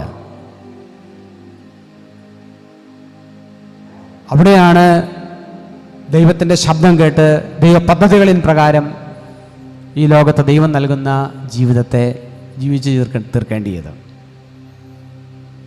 അപ്പോൾ ഇവിടെ 3 അനുഭവങ്ങളിലൂടെ നാം കടന്നുപോയി. ഒന്ന് മമ്മോദീസ, രണ്ടാമത്തത് പൗരോഹിത്യം, മൂന്നാമത്തത് കൺഫെഷൻ. മറ്റെന്താണ്? പരിശുദ്ധാത്മാവിൻ്റെ വലിയ നിറവ് ലഭിക്കുന്ന പരിശുദ്ധ മൂറോൻ. കൺഫർമേഷൻ എന്ന് കത്തോലിക്ക സഭയിൽ പറയുന്നു. 12 വയസ്സിലാണ് കൺഫർമേഷൻ അവർ നൽകാറ്. ഇപ്പോൾ എങ്ങനെയെന്ന് അറിയില്ല. മാമോദീസ നൽകുന്നത് 10-ാം വയസ്സിലൊക്കെയാണ്. പഠിപ്പിച്ച് മാമോദീസയല്ല, വിശുദ്ധ കുർബാന അതടുത്ത കൂദാശയായിട്ട് വരും. കൺഫർമേഷൻ നമുക്ക് ഇതും എല്ലാം വളരെ ചെറുപ്രായത്തിൽ തന്നെ എന്നാണ് മാമോദീസ സ്വീകരിക്കുന്നത് അന്ന് 3 കൂദാശകൾ ഒരുമിച്ച് ലഭിക്കുകയാണ്. അപ്പോൾ പരിശുദ്ധാത്മാവിൻ്റെ അഭിഷേകം, പരിശുദ്ധാത്മാവിൻ്റെ നിറവ്, പരിശുദ്ധാത്മാവിൻ്റെ വലിയ സാന്നിധ്യം ലഭിക്കുന്ന കൂദാശയാണ് പരിശുദ്ധ മൂറോൻ അഭിഷേകത്തിലൂടെ നമുക്ക് പ്രാപിക്കുവാനായിട്ട് ഇടയായിത്തീരുന്നത്. കാലം ചെയ്ത പുണ്യശ്ലോകനായിരിക്കുന്ന ബെന്യാമിൻ മൊർത്തദ സിനിമേനി മൂറോൻ കൊണ്ട് മുഴുവനായും അഭിഷേകം ചെയ്യുന്നത് ഞാൻ കണ്ടിട്ടുണ്ട്. നമ്മളെല്ലാം അത് സമയക്കുറവ് കൊണ്ട് അവിടെ ഇവിടെയൊക്കെ ഒന്ന്. അതെന്തിനാണ്? നമ്മുടെ കർത്താവിൻ്റെ മീറ കലർന്ന, നമ്മുടെ കർത്താവിൻ്റെ രക്തം കലർന്ന തൈലത്തെ പരിശുദ്ധാത്മാവ് വ്യാപരിപ്പിക്കുന്ന, പരിശുദ്ധാത്മാവ് നിറയ്ക്കുന്ന ആ തൈലത്തെ ശരീരം മുഴുവനും ആവരണം ചെയ്യുകയാണ്. നിൻ മുറിവുകളെ നേറ്റേൻ മൂറോൻ മണം എന്നാഥ എന്ന് പാടുന്ന പാട്ടും അത് തന്നെയാണ്. നിൻ മുറിവുകളിൽ നേറ്റേൻ മൂറോൻ മണം എന്നാഥ.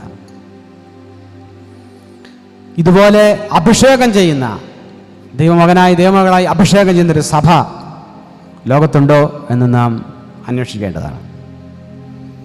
അതുപോലെ പിശാചിനോട് യുദ്ധം ചെയ്യാൻ, പിശാചിനോട് എതിർത്ത് നിൽക്കാൻ, പൈശാചിക ശക്തികൾക്ക് എതിരെ വെല്ലുവിളിക്കുവാനായിട്ടുള്ളൊരു ജീവിതം സൗജന്യമായി ശാന്തമായി നൽകുന്നൊരു സഭയാണ് പരിശുദ്ധ യാക്കോബായ സുറിയാനി സഭ. കൂദാശകളുടെ പ്രാധാന്യമാണ് നാം ഗ്രഹിക്കേണ്ടത്. ലൂക്കോസ് 3:22 കർത്താവിൻ്റെ വചനങ്ങളെല്ലാം കൃപാവചനങ്ങളായിരുന്നു. പരിശുദ്ധാത്മാവിലിരുന്ന് പറയുന്ന വചനങ്ങളെല്ലാം കൃപാവചനങ്ങളായി മാറും. അപ്പോസ്തല പ്രവർത്തനം 10:44 ശമൂൻ വാതുറന്ന് വചനങ്ങളെല്ലാം പറഞ്ഞപ്പോൾ കേട്ടിരുന്ന സകലരുടെ മേലും പരിശുദ്ധാത്മാവ് വന്നു. എന്തുകൊണ്ടാണ്? പരിശുദ്ധാത്മാവിൽ ഇരുന്ന് പറയുന്ന വചനങ്ങൾ പരിശുദ്ധാത്മാവ് പ്രവഹിപ്പിക്കുന്ന അനുഭവമായി മാറും. അപ്പോൾ പരിശുദ്ധാത്മാവിന് അഭിഷേകമായി തൈലത്തിലൂടെ അഭിഷേകമായി ഒരു സഭാപുത്രന് സഭാതനയന് നൽകുകയാണ് പരിശുദ്ധ സഭ ചെയ്യുക. അതുകൊണ്ടാണ് ഇത്ര ദിവസം കുളിപ്പിക്കരുത്, അതുപോലെ തന്നെ ആയിരിക്കട്ടെ, 3 ദിവസമെന്നും 7 ദിവസമെന്നൊക്കെ ഓരോ ട്രഡീഷൻ നാം കേട്ടിട്ടുള്ളത് സാധാരണമാണ്. അത് ദൈവാത്മാവ് അകത്തും പുറത്തും പരിശുദ്ധ കുർബാനകളുടെ കൂദാശകളുടെ റാണിയായി നമ്മുടെ ഉള്ളിലേക്ക് നമ്മുടെ കർത്താവ് എഴുന്നള്ളി വരിക എന്നുള്ളത് കൊണ്ടാണ് അത് കൂദാശകളുടെ റാണിയായി അല്ലെങ്കിൽ കൂദാശകളുടെ മകുടമായി സ്ഥിതി ചെയ്യുന്നത്. ദൈവം നമ്മെ പരിപൂർണമായി സ്വന്തമാക്കുന്ന അനുഭവമാണത്. ദൈവത്തിൻ്റെ പരിശുദ്ധാത്മാവ് ഒരു വ്യക്തിയാണോ ശക്തിയാണോ? ദൈവത്തിൻ്റെ പരിശുദ്ധാത്മാവ് വ്യക്തിയുമാണ് ശക്തിയുമാണ്. തൃത്വത്തിലെ 3ാമത്തെ പേഴ്സണാണ്, ക്രൂമായാണ്, ആളത്വമാണ് പരിശുദ്ധാത്മാവ്. പരിശുദ്ധാത്മാവ് പ്രാവിൻ്റെ ശരീരരൂപത്തിൽ നമ്മുടെ കർത്താവിൻ്റെ മാമോദീസ സമയത്ത് എഴുന്നള്ളി വരികയാണ്. ലൂക്കോസ് 3:22, മർക്കോസ് 1:10. പരിശുദ്ധാത്മാവ് പിളർന്ന അഗ്നിനാമങ്ങളുടെ രൂപത്തിൽ അപ്പോസ്തലപ്രവൃത്തി 2-ാം അധ്യായത്തിൽ പരിശുദ്ധ സഭയ്ക്കായിട്ട് നൽകുകയാണ്. സഭയ്ക്കായിട്ടാണ് സർവ്വവും നൽകപ്പെടുന്നത്. പരിശുദ്ധ സഭയ്ക്ക് പരിശുദ്ധാത്മാവിനെ നൽകുകയാണ്. ഓരോരുവൻ്റെ മേലും അഗ്നിനാവായി പരിശുദ്ധാത്മാവ് എഴുന്നള്ളി വരികയാണ്. യോവേലിൻ്റെ പുസ്തകം 2:28-29.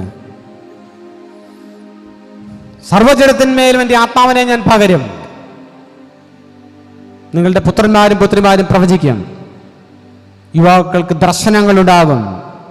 ദൈവത്തിൻ്റെ ആത്മാവിൻ്റെ പ്രത്യേകതകളാണ്. പെന്തിക്കോസ്തി പെരുന്നാളിൽ ദൈവത്തിൻ്റെ പരിശുദ്ധാത്മാവ് സഭയ്ക്കായിട്ട് നൽകപ്പെടുകയാണ്. അന്നാണ് യഥാർത്ഥത്തിൽ കുഞ്ഞുങ്ങളെ എഴുത്തിനിരുത്തേണ്ടത്. ഭാഷകൾ അരുളിയവൻ അന്ന് ജ്ഞാനം നൽകും.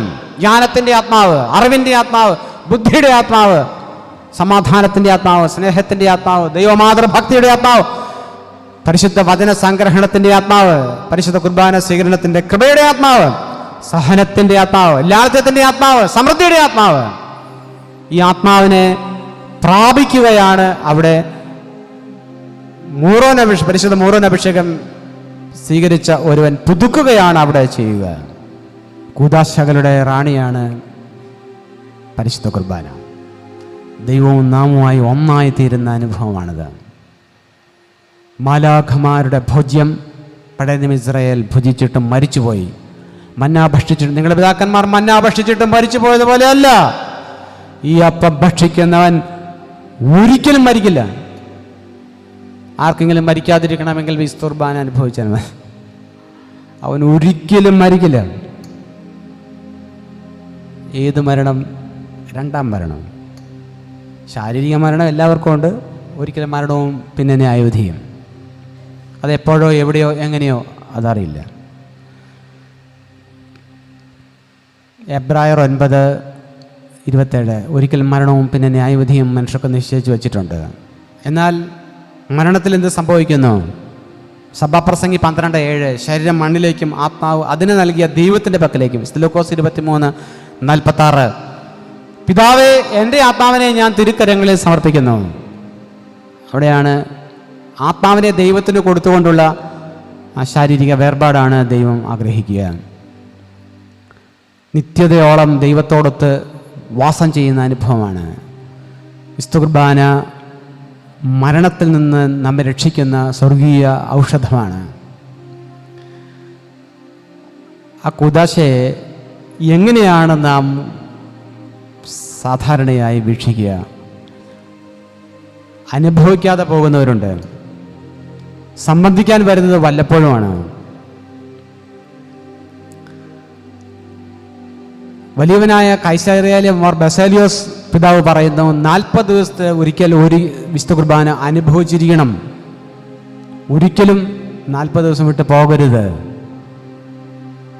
നോമ്പ് നോൽക്കുന്നത് അതുപോലെ തന്നെയാണ്. 40 ദിവസം നോമ്പിൻ്റെതായ ഭക്ഷണം കഴിക്കുമ്പോഴാണ് നോമ്പിൻ്റെതല്ലാത്ത ഭക്ഷണത്തിൻ്റെ ഇഫക്റ്റ് നമ്മിൽ നിന്ന് മാറിപ്പോവുക. 40-ാം വെള്ളിയാഴ്ചയാണ് പേത്രത്താക്കി കഴിച്ച ഭക്ഷണം, അതിൻ്റെ ഇഫക്റ്റ് നമ്മിൽ നിന്നും പോവുക. അതുകൊണ്ടാണ് പിന്നെ പിതാവ് കൽപ്പിച്ചതുപോലെ പുറപ്പാട് 34:28 മോശ 40 ദിവസം വെള്ളവും ഭക്ഷണവും സ്വീകരിച്ചില്ല, ഉപവസിച്ചു ദൈവത്തോടൊത്ത്. 1 രാജാക്കന്മാർ 19:9. ഏലിയാം സഞ്ചരിച്ചു, വെള്ളവും ഭക്ഷണവും സ്വീകരിക്കാതെ 40 ദിവസം നോമ്പ് നോറ്റു. നോമ്പ് നോൽക്കുക വിനയം ലഭിക്കാനാണ്. സങ്കീർത്തനം 69:9. നോമ്പ് കൊണ്ട് ഞാൻ എന്നെ തന്നെ വിനയമുള്ളവനാക്കി. സംഖ്യ 12:3. ഭൂതലത്തിലുള്ള സകല മനുഷ്യരിലും വെച്ച് മോശ അതിസൗമ്യനായി മാറി നോമ്പിനാൽ. അപ്പോൾ നോമ്പിൽ വിശുദ്ധ കുർബാന അർപ്പിക്കുന്നില്ല. അതായത് വലിയ നോമ്പിലും 3 നോമ്പിലും. അത് വിലാപങ്ങളുടെ ദിവസമാണ്, വിലാപം. അതുകൊണ്ട് സന്തോഷമില്ല, ദൈവത്തോടൊത്തായിരിക്കുന്നു. വിശുദ്ധ കുർബാന സന്തോഷത്തിൻ്റെയും സെലിബ്രേഷനാണ്, ആഘോഷമാണ്, സെലിബ്രേറ്റ് ചെയ്യുകയാണ്. മണവാളൻ കൂടെയുള്ളപ്പോൾ ഉപവസിക്കേണ്ടെന്ന് ആവശ്യമില്ല. അതുകൊണ്ടാണ് പരിശുദ്ധ സഭ വിശുദ്ധ കുർബാന നോമ്പിൽ അർപ്പിക്കേണ്ട എന്ന് പറഞ്ഞത്. അത് 3 നോമ്പിലും 50 നോമ്പിലും. വിശുദ്ധ കുർബാന നമ്മെ സംബന്ധിച്ചിടത്തോളം സ്വർഗീയ ഭക്ഷണമാണ്. അല്ലെങ്കിൽ നമ്മുടെ കർത്താവിൻ്റെ ശരീരരക്തങ്ങളായതുകൊണ്ട് സ്വർഗം തന്നെ എഴുന്നള്ളി വരികയാണ് നമ്മിലേക്ക്. സ്വർഗം ഭൂമിയിൽ എവിടെയുണ്ടോ അത് പരിശുദ്ധ കുർബാന അനുഭവിക്കുന്ന ജീവിതത്തിലുണ്ട്. അനുതാപത്തോടെ, എളിമയോടെ, ദൈവഭയത്തോടെ അത് സ്വീകരിച്ചാൽ അത് വലിയ പരിശുദ്ധിക്ക് കാരണമായി മാറും. എന്നാൽ അനുതാപമില്ലാതെ ദുഷ്ടതയോടെ ദൈവത്തെ മറുതലിച്ചുകൊണ്ട് തന്നെ പരിശോധിക്കാതെ പാപത്തിൽ ഇരുന്ന് വിശുദ്ധ കുർബാന സ്വീകരിച്ച ഒരു മനുഷ്യനാണ് യൂദാസ്. യോഹന്നാൻ 13:2. 1 കൊരിന്ത്യർ 11:27 മുതലുള്ള വചനവും അത് പരിശുദ്ധനായിരിക്കുന്ന പൗലോസ് അപ്പോസ്തലൻ പറയുന്നതാണ്. 1 കൊരിന്ത്യർ 11:27. ആകയാൽ അയോഗ്യതയോടെ കർത്താവിൻ്റെ അപ്പത്തിൽ നിന്ന് ഭക്ഷിക്കുകയും തൻ്റെ പാനപാത്രത്തിൽ നിന്ന് കുടിക്കുകയും ചെയ്യുന്നവൻ കർത്താവിൻ്റെ ശരീരവും രക്തവും സംബന്ധിച്ച് കുറ്റക്കാരനാകുന്നതിനാൽ ഓരോരുവനും സ്വയം പരിശോധിച്ചിട്ട് വേണം ഈ അപ്പത്തിൽ നിന്ന് ഭക്ഷിക്കുകയും ഈ പാനപാത്രത്തിൽ നിന്ന് കുടിക്കുകയും ചെയ്യുവാൻ. തന്നെ പരിശോധിക്കുക, അനുതപിക്കുക. ദൈവം പാപിയെ സ്നേഹിക്കുന്നു, പാപത്തെ വെറുക്കുന്നു. നാമും പാപത്തെ വെറുക്കുകയും ദൈവസന്നിധിയിലേക്ക്, ദൈവമുഖത്തേക്ക്, ദൈവത്തിൻ്റെ ആത്മാവിൽ ഇരിക്കുമ്പോൾ നാം കരയുകയും അല്ലെങ്കിൽ അനുതപിക്കുകയും ചെയ്യുകയാണ്. അപ്പോൾ നിശ്ചയമായി നമ്മുടെ പാപക്കറകളെ, നമ്മുടെ ആത്മശരീര മനസ്സുകളും ദൈവം നീക്കിക്കളയുന്നു. അതുകൊണ്ട് നമ്മെ തന്നെ വിവേചിക്കണം. ഇത് നമ്മുടെ അകൃത്യം നീക്കുന്ന തീക്കട്ടയാണെന്ന് യെശയ്യാ 6:3 മുതൽ ഉള്ള വചനം പരിശോധിക്കുമ്പോൾ പരിശുദ്ധൻ പരിശുദ്ധൻ എന്നർത്ഥസിക്കുന്ന മാലാഖമാരെ കാണുകയും ആ മാലാഖമാരിൽ ഒരുവൻ കൊടിൽ കൊണ്ട് തീക്കട്ട എടുത്ത് അകൃത്യം നീക്കുന്ന ഒരനുഭവം യെശയ്യായ്ക്കുണ്ടാവുകയും ഞാൻ പോകാം, ഞാൻ ആരെ അയക്കേണ്ടോ ദൈവത്തിൻ്റെ ചോദ്യത്തിന് ഞാൻ പോകാം എന്ന് ഉത്തരം പറയുകയും ചെയ്യുന്ന അനുഭവമാണ് അദ്ദേഹത്തിനുണ്ടാകുന്നത്. ഞാൻ അശുദ്ധ മനുഷ്യൻ, അശുദ്ധ അധരങ്ങളുള്ള മനുഷ്യരുടെ ഇടയിൽ പാർക്കുന്നവനെന്ന് പറഞ്ഞ ആ മനുഷ്യനെ ദൈവം തൻ്റെ ശുദ്ധീകരണത്തിലൂടെ കടത്തി കൊണ്ടുപോയപ്പോൾ അങ്ങേക്ക് വേണ്ടി ഞാൻ പോകാമെന്ന് അദ്ദേഹം പറയുകയാണ്. നമ്മുടെ ജീവിതത്തിൽ ഇപ്രകാരമുള്ള വലിയ അനുഭവമാണ് പരിശുദ്ധ കുർബാന അനുഭവത്തിൽ പ്രാപ്യമാകുന്നത്. പരിശുദ്ധ കുർബാന അനുഭവത്തിൽ എല്ലാവിധമായ കൃപകളും അതിനോട് ചേർന്ന് സ്വീകരിക്കുവാനായിട്ട് നമുക്ക് സാധിക്കും. വിശുദ്ധ കുർബാന അനുഭവിച്ചിട്ട് വചനം സംഗ്രഹിച്ചാൽ, വിശുദ്ധ കുർബാന അനുഭവിച്ചിട്ട് പരിശുദ്ധാത്മാവിൻ്റെ വരങ്ങളിലും ഫലങ്ങളിലും ദാനങ്ങളിലും ആഴപ്പെടുവാനായിട്ട് നാം നമ്മെ തന്നെ വിട്ടുകൊടുത്താൽ, എക്സസൈസ് ചെയ്താൽ അത് പ്രാപിക്കുവാനായിട്ട് സാധിക്കും. അനേകം ശിഷ്യന്മാർ കർത്താവിനുണ്ടായിരുന്നു, കർത്താവിൻ്റെ വചനങ്ങളെ കേട്ടിട്ട്. ആ ശിഷ്യന്മാരിൽ നിന്ന് കർത്താവ് 12 പേരെയാണ് അപ്പോസ്തലന്മാരാക്കി മാറ്റുന്നത്. യോഹന്നാൻ 8:31-32 തന്നിൽ വിശ്വസിച്ചവരായ യഹൂദന്മാരോട് കർത്താവ് പറഞ്ഞു, എൻ്റെ വചനത്തിൽ നിങ്ങൾ നിലനിൽക്കുന്നെങ്കിൽ നിങ്ങൾ സത്യമായ എൻ്റെ ശിഷ്യന്മാരായിരിക്കും, സത്യം നിങ്ങൾ അറിയും, സത്യം നിങ്ങളെ സ്വതന്ത്രരാക്കും എന്ന് പറയുന്നു. ഗലാത്യർ 5:13 സ്വാതന്ത്ര്യം, ആത്മീക സ്വാതന്ത്ര്യം. എന്നാൽ മർക്കോസ് 3:13-15 താൻ അനേകം ശിഷ്യന്മാരിൽ നിന്ന് സ്ലീഹന്മാരെ ഐക്യപ്പെടുവാനായി, സ്ലീഹ എന്ന് വെച്ചാൽ ഐക്യപ്പെടുവാനായിട്ട് അവരെ തിരഞ്ഞെടുക്കുന്നത് തന്നോടുകൂടെ ആയിരിക്കുവാൻ. എപ്പോഴും തന്നോടുകൂടെ ആയിരിക്കുന്നവനാണ് ഒരു അപ്പോസ്തോലിക കൃപയിലുള്ളവൻ. തന്നോടുകൂടെ ആയിരിക്കുക. മറ്റൊന്നുള്ളത് വരുന്നതിന് മുമ്പ് ആദ്യത്തെ ഒന്നാമത്തെ പറയാം, തന്നോട് to be with him, to be with him, തന്നോടുകൂടെ ആയിരിക്കുക, പ്രസംഗിക്കാൻ അയക്കുക, രോഗികളെ സുഖപ്പെടുത്തുക, പിശാചുക്കളെ പുറത്താക്കുക. ഈ 4 പദവികളിലൂടെ അധികാരം പ്രാപിച്ചുകൊണ്ട് പദവികളിലൂടെ ശോഭയോടെ നിൽക്കുന്നവരാണ് പട്ടക്കാർ. ബലിവസ്തു കർത്താവാണ്, ബലിയർപ്പകനും കർത്താവാണ്, ബലി സ്വീകരിക്കുന്നതും ദൈവം തന്നെയാണ്. അവിടെ ഒരു അത്ഭുതമാണ്. ആ അത്ഭുതത്തെ എത്രമാത്രം തീഷ്ണതയോടെയാണ് നാം കാണുക, ഭയഭക്തിയോടുകൂടിയാണ് നാം ഗ്രഹിക്കുക. അതുകൊണ്ട് വിശുദ്ധ കുർബാനയെ സംബന്ധിച്ച് ഇത്രമാത്രം ആഴമായ ഒരു കാര്യമുണ്ട് എന്ന് നാം ജീവിതത്തിൽ ഒരിക്കലെങ്കിലും ചിന്തിച്ചിട്ടുണ്ടോ? നമ്മുടെ കർത്താവ് നിഗൂഢമന്നയെക്കുറിച്ച് പറയുന്നുണ്ട്, ഹിഡൻ മന്ന. അത് പരിശുദ്ധനായിരിക്കുന്ന യോഹന്നാൻ ശ്ലീഹായ്ക്ക് പത്മോസ് എന്ന ദ്വീപിൽ വെച്ച് വെളിപ്പെടുത്തി കൊടുക്കുമ്പോഴാണ് നിഗൂഢമന്നയെക്കുറിച്ച് പറയുക. ഇസ്രായേൽക്കാർക്ക് കൊടുത്ത മന്നയെ സംബന്ധിച്ച് സംഖ്യ 11:7 പറയുന്നുണ്ട്. അതിൻ്റെ നിറം, അതെങ്ങനെ ഇരിക്കുന്നു, അതവരെങ്ങനെ കഴിച്ചു എന്നെല്ലാം സംഖ്യ 11:7 രേഖപ്പെടുത്തപ്പെട്ടിട്ടുണ്ട്. എന്നാൽ ഹിഡൻ മന്ന, പുതിയ മന്ന അല്ലെങ്കിൽ മറച്ചു വയ്ക്കപ്പെട്ട മന്ന, വെളിപാട് 2:17 അത് ദൈവം നമുക്ക് നൽകുമെന്ന് പറയുകയാണ്. വെളിപാടിന്റെ പുസ്തകം 2-ാം അധ്യായത്തിൽ പത്മോസ് എന്ന ദ്വീപിൽ വെച്ച് യോഹന്നാൻ ശ്ലീഹായ്ക്ക് വെളിപ്പെടുത്തുമ്പോൾ ജയിക്കുന്നവനാണ് ഇത് നൽകുക എന്ന് പറയുകയാണ്. വെളിപാടിന്റെ പുസ്തകം 2-ാം അധ്യായം 17. ആത്മാവ് സഭകളോട് എന്ത് പറയുന്നത് ചെവിയുള്ളവൻ കേൾക്കട്ടെ. ജയിക്കുന്നവന് ഞാൻ മറഞ്ഞിരിക്കുന്ന മന്ന കൊടുക്കും, ഞാൻ അവനെ ഒരു വെള്ളക്കല്ലും ആ കല്ലിന്മേൽ എഴുതപ്പെട്ടിരിക്കുന്ന ഒരു പുതിയ പേരും കൊടുക്കും, അത് ലഭിക്കുന്നവനല്ലാതെ മറ്റാർക്കും മനസ്സിലാകാത്തതാകുന്നു. മറച്ചു വയ്ക്കപ്പെട്ട മന്ന ജയിക്കുന്നവന് കൊടുക്കുന്ന വലിയ സമ്മാനമാണ്. നമുക്ക് ഇതിൽ പ്രാപ്യമാകുവാൻ തക്കവിധമുള്ള ജീവിതമാണ് നയിക്കേണ്ടത്. ദൈവം അതിനായി നമ്മെ വിളിക്കുകയും തിരഞ്ഞെടുക്കുകയും ചെയ്ത് തൻ്റെ അഭിഷേകം ആത്മാവിൽ നമുക്ക് നൽകി കൂദാശകളിലൂടെ നമ്മെ ശുദ്ധീകരിച്ചുകൊണ്ടേയിരിക്കുന്നു. അതുകൊണ്ട് നാം ശ്രദ്ധിക്കേണ്ടത് ഇത് നമുക്ക് നൽകുന്ന സമ്മാനം മറ്റുള്ളവരെടുത്തുകൊണ്ട് പോകാതെ നമ്മെ തന്നെ സൂക്ഷിക്കണം. നിന്റെ കിരീടം മറ്റുള്ളവരെടുക്കാതെ നീ സൂക്ഷിക്കണമെന്ന് കർത്താവ് എപ്പോഴും ഓർപ്പിക്കുന്നുണ്ട്. പലരുടെയും കിരീടം മറ്റുള്ളവർ കൊണ്ടുപോയ ചരിത്രം നാം കേട്ടിട്ടുമുണ്ട്. അതുകൊണ്ട് നാം ഒരു ഓട്ടക്കളത്തിലാണ്. പഴയ നിയമത്തിലും പുതിയ നിയമത്തിലും ഒരുപോലെ നാം ഈ ദൈവത്തെ കാണുന്നുണ്ട്. പഴയ നിയമത്തിലൂടെയും പുതിയ നിയമത്തിലൂടെയും സംസാരിച്ച ദൈവം ഏകനാണ്. ആ ദൈവത്തെ രുചിക്കുവാൻ, ആ ദൈവത്തെ ഗ്രഹിക്കുവാൻ, ആ ദൈവത്തെ തിരിച്ചറിയുവാൻ ഉള്ള ഒരു ഹ്രസ്വകാല അളവാണ് ഈ ജീവിതം. ഈ ജീവിതത്തിൽ ആ ദൈവത്തെ നാം കരസ്ഥമാക്കിയാൽ അല്ലെങ്കിൽ സ്വീകരിച്ചാൽ നിത്യത നമുക്ക് സമ്മാനമായി അവിടെ നൽകുകയാണ്. വെളിപാടിന്റെ പുസ്തകം 2:7 വീണ്ടും പറയുന്നു, ജയിക്കുന്നവന് എൻ്റെ ദൈവത്തിൻ്റെ പർദീസായിലുള്ള ജീവന്റെ വൃക്ഷത്തിൻ്റെ ഫലം ഭക്ഷിക്കാൻ ഞാൻ കൊടുക്കും. ഏതെങ്കിലും ആദാം രുചി നോക്കാത്ത ഫലമെന്ന് കുർബാന നൽകുമ്പോൾ നാം അത് തിരിച്ചറിയുന്നുണ്ടെങ്കിൽ ഉൽപ്പത്തി 2:9 7-9 ജീവന്റെ വൃക്ഷത്തിൻ്റെ ഫലം ഭുജിക്കുവാൻ ആദാമിന് സാധിച്ചില്ല. എന്തെന്നാൽ അതിനു മുന്നമേ പാപം അവനിൽ വന്നു. ആ ജീവന്റെ വൃക്ഷത്തിൻ്റെ ഫലമാണ് വിശുദ്ധ കുർബാന. ഇവിടെ പറയുന്നു, വെളിപാട് 2:7 പറയുന്നു, ജയിക്കുന്നവന് എൻ്റെ ദൈവത്തിൻ്റെ പർദീസായിലുള്ള ജീവന്റെ വൃക്ഷത്തിൻ്റെ ഫലം ഭക്ഷിക്കുവാൻ ഞാൻ കൊടുക്കും. ദൈവരാജ്യത്തിൽ ഭക്ഷണമുണ്ട്, പാനീയമുണ്ട്. ദൈവരാജ്യത്തിൽ അന്ധന്മാരുണ്ട്, ഉണ്ടോ? നിന്റെ കണ്ണ് നിനക്ക് ഇടർച്ചയാകുന്നെങ്കിൽ അത് ചൂർന്നെടുത്തെറിഞ്ഞു കളയുക. ഒറ്റക്കണ്ണനായി നീ ദൈവരാജ്യത്തിൽ പ്രവേശിക്കുന്ന നിനക്ക് നല്ലത്. അത് അവിടെ അന്ധതയുണ്ട്.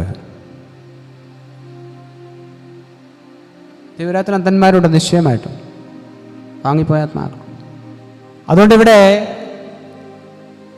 സ്വർഗരാജ്യം, ദൈവരാജ്യം എന്നതാണ് കർത്താവിൻ്റെ പ്രസംഗ വിഷയം. Kingdom of God, kingdom of heaven. ആ രാജ്യത്തിൻ്റെ പ്രത്യേകതകളാണ് അവിടുത്തെ പഠിപ്പിച്ചത്. ഈ ലോകത്തിൽ ദൈവം തൻ്റെ രാജ്യം സ്ഥാപിച്ചിട്ടുണ്ട്, അത് പരിശുദ്ധ സഭയാണ്. അതുകൊണ്ട് ഒരുവൻ രക്ഷപ്പെടണമെങ്കിൽ സഭയിൽ വരണം. സഭയിൽ വരുമ്പോൾ അവൻ കർത്താവിനെ അറിയുകയും ദൈവത്തെ തിരിച്ചറിയുകയും ദൈവമഹത്വം പ്രാപിക്കുകയും ചെയ്യണം. സഭാ കേന്ദ്രീകൃതമായ ജീവിതമാണ് നാം നയിക്കേണ്ടത്. എക്ലീസിയോ സെൻട്രിക് ലൈഫ് അല്ലെങ്കിൽ സക്രമെൻ്റൽ ലൈഫ്, കൂദാശകൾ അനുഷ്ഠിച്ചുകൊണ്ടുള്ള ജീവിതം.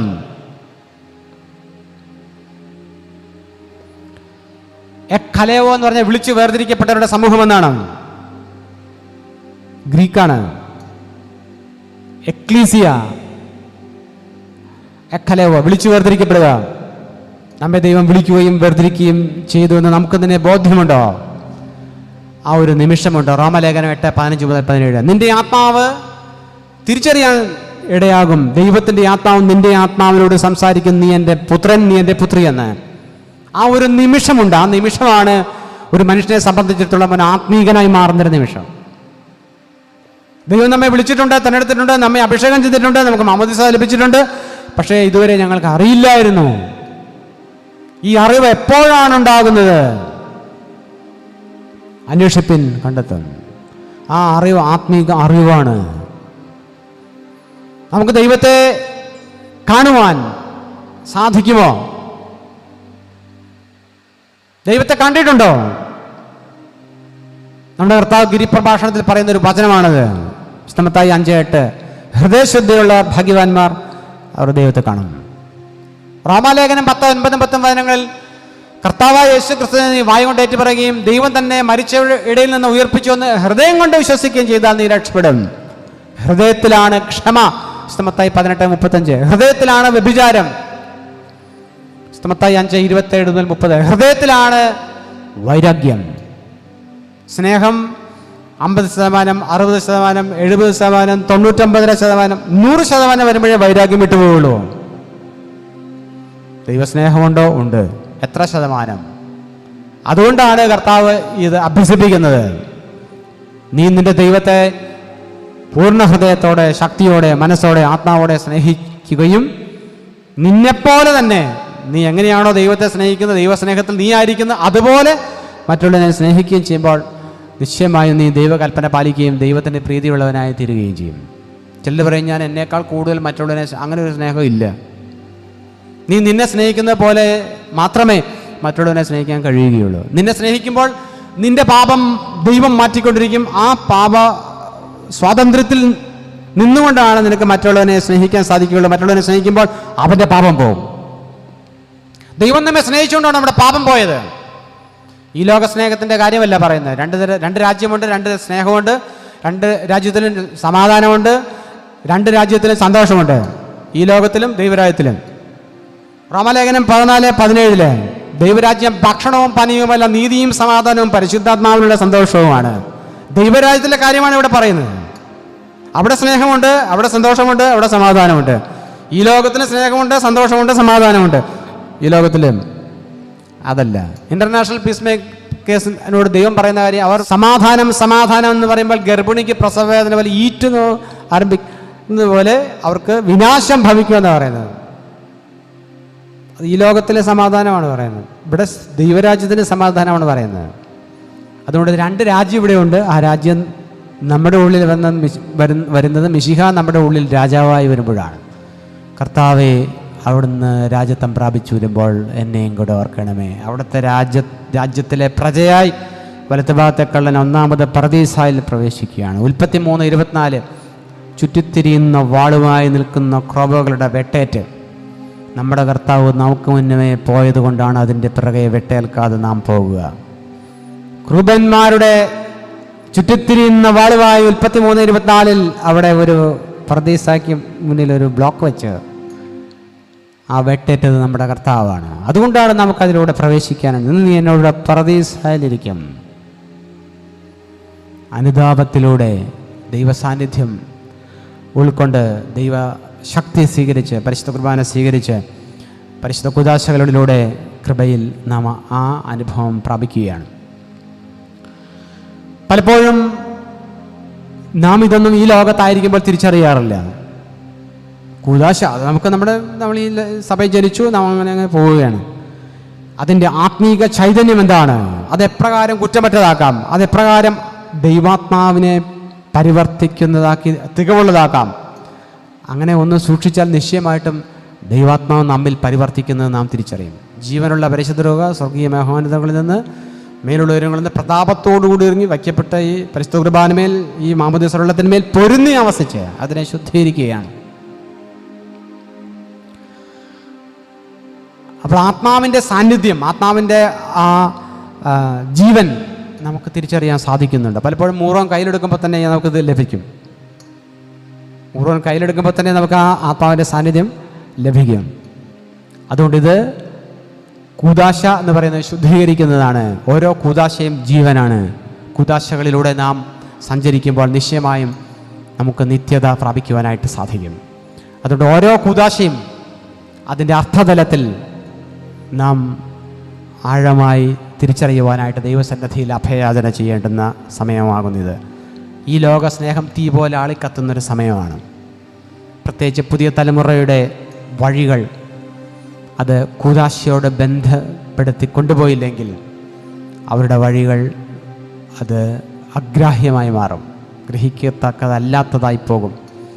അതുകൊണ്ട് ദൈവ പദ്ധതികളിൻ പ്രകാരം കൂദാശകളിലൂടെ സഞ്ചരിക്കുവാനായിട്ട് ട്രെയിനിങ് കൊടുക്കേണ്ടുന്നത് അത് ഏൽപ്പിക്കപ്പെട്ടവരുടെ ഉത്തരവാദിത്വമാണ്. അത് വ്യക്തമായി പരിശുദ്ധ പിതാക്കന്മാരെല്ലാം ക്രമീകരിച്ച് വന്നിട്ടുള്ളതാണ്. അതാണ് ക്രിസ്ത്യൻ ട്രഡീഷൻ, ക്രിസ്തീയ പാരമ്പര്യം. ആ പാരമ്പര്യങ്ങളിൽ നിന്നുകൊണ്ടാണ് പരിശുദ്ധ സിറിയാനി സഭ സഞ്ചരിക്കുക. ദൈവവചനത്തിൻ്റെ വീതി, നീളവും ഉയരവും ആഴവും അറിയുവാനായിട്ടുള്ള വലിയ കൂടിവരവാണ് ഇത്. ദൈവവചനം അത് പങ്കിടുക, ദൈവവചനം ഓരോ കൂദാശയിലും എങ്ങനെയാണ് പരിവർത്തിക്കുന്നത് തിരിച്ചറിയുവാൻ നമുക്കിടയാകണം. വചനം സംഗ്രഹിക്കുവാനായിട്ട് നമുക്ക് സാധിക്കണം.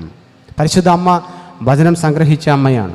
ലൂക്കോസ് 2-ാം അധ്യായം 19-51. മറിയമാകട്ടെ വചനങ്ങളെല്ലാം ഹൃദയത്തിൽ സംഗ്രഹിച്ചു. വചനം ഹൃദയത്തിൽ സംഗ്രഹിക്കാൻ സാധിക്കും. പരിശുദ്ധാത്മാവാണ് നമ്മുടെ ഹൃദയത്തിൽ വചനം എഴുതി നൽകുന്നത്. പഴയ നിയമത്തിൽ കൽപ്പലകയിൽ ദൈവത്തിൻ്റെ അഗ്നിയാണ് ഓരോ വചനവും എഴുതി കൊടുത്തത്. എന്നാൽ നമ്മുടെ ഹൃദയത്തിൻ്റെ പലകയിൽ ദൈവത്തിൻ്റെ പരിശുദ്ധാത്മാവ് വചനം എഴുതും. 2 കൊരിന്ത്യർ 3:3 ഞങ്ങളുടെ ശുശ്രൂഷയാൽ എഴുതപ്പെട്ട മിശിഹായുടെ പത്രം നിങ്ങളാണ്, മഷി കൊണ്ടല്ല, ജീവനുള്ള ദൈവത്തിൻ്റെ ആത്മാവിനാൽ. കൽപ്പലകകളിലല്ല, ശാരീരികമായ ഹൃദയപലകയിൽ ദൈവം പരിശുദ്ധാത്മാവിനാൽ വചനം ആലേഖനം ചെയ്യും. അപ്പോൾ ഒരിക്കലും പിന്നെ അത് മറന്നുപോയില്ല. അതുകൊണ്ടാണ് പലപ്പോഴും ഞാൻ ഇത് കാണാപ്പടം പഠിക്കുന്നത് അല്ല, ഈ വചനം ഇങ്ങനെ കാണാപ്പടം പഠിക്കുന്നതേ അല്ല. അങ്ങനെ ബുദ്ധിയിൽ കാണാപ്പടം പഠിക്കാൻ സാധിക്കുകയില്ല, മറന്നുപോകും. നമ്മൾ എത്രയോ തിയോളജി പഠിച്ച് അതെല്ലാം വോളട്ടൈലായി പോയി. ദൈവത്തിൻ്റെ പരിശുദ്ധാത്മാവ് ഹൃദയത്തിൽ വചനം ആലേഖനം ചെയ്യുന്ന അവസരമാണ്. റോമാലേഖനം 5:5 ദൈവത്തിൻ്റെ പരിശുദ്ധാത്മാവിലൂടെ ദൈവസ്നേഹം നാം അറിയും. അങ്ങനെ വചനം നമ്മിലേക്ക് വരുമ്പോൾ ദൈവത്തിൻ്റെ പരിശുദ്ധാത്മാവ് നമ്മിലേക്ക് വരും. പരിശുദ്ധാത്മാവിലൂടെ ദൈവസ്നേഹം അറിയും. അതാണ് ദൈവസ്നേഹത്തിൻ്റെ അനുഭവം എന്ന് പരിശുദ്ധനായിരിക്കുന്ന പൗലോസ് അപ്പോസ്തലൻ നമ്മെ പഠിപ്പിക്കുകയാണ്. ആ സ്നേഹത്തിൽ തന്നെ ഒരിക്കലും വേർപിരിക്കാൻ കഴിയുകയില്ല എന്ന് പറയുകയാണ്. അപ്പോഴാണ് വിശുദ്ധ കുർബാനയുടെ വലിയ രഹസ്യത്തെക്കുറിച്ച് യോഹന്നാൻ 6-ാം അധ്യായത്തിൽ കർത്താവ് കൽപ്പിക്കുമ്പോൾ അനേക ശിഷ്യന്മാരും പിരിഞ്ഞുപോയി.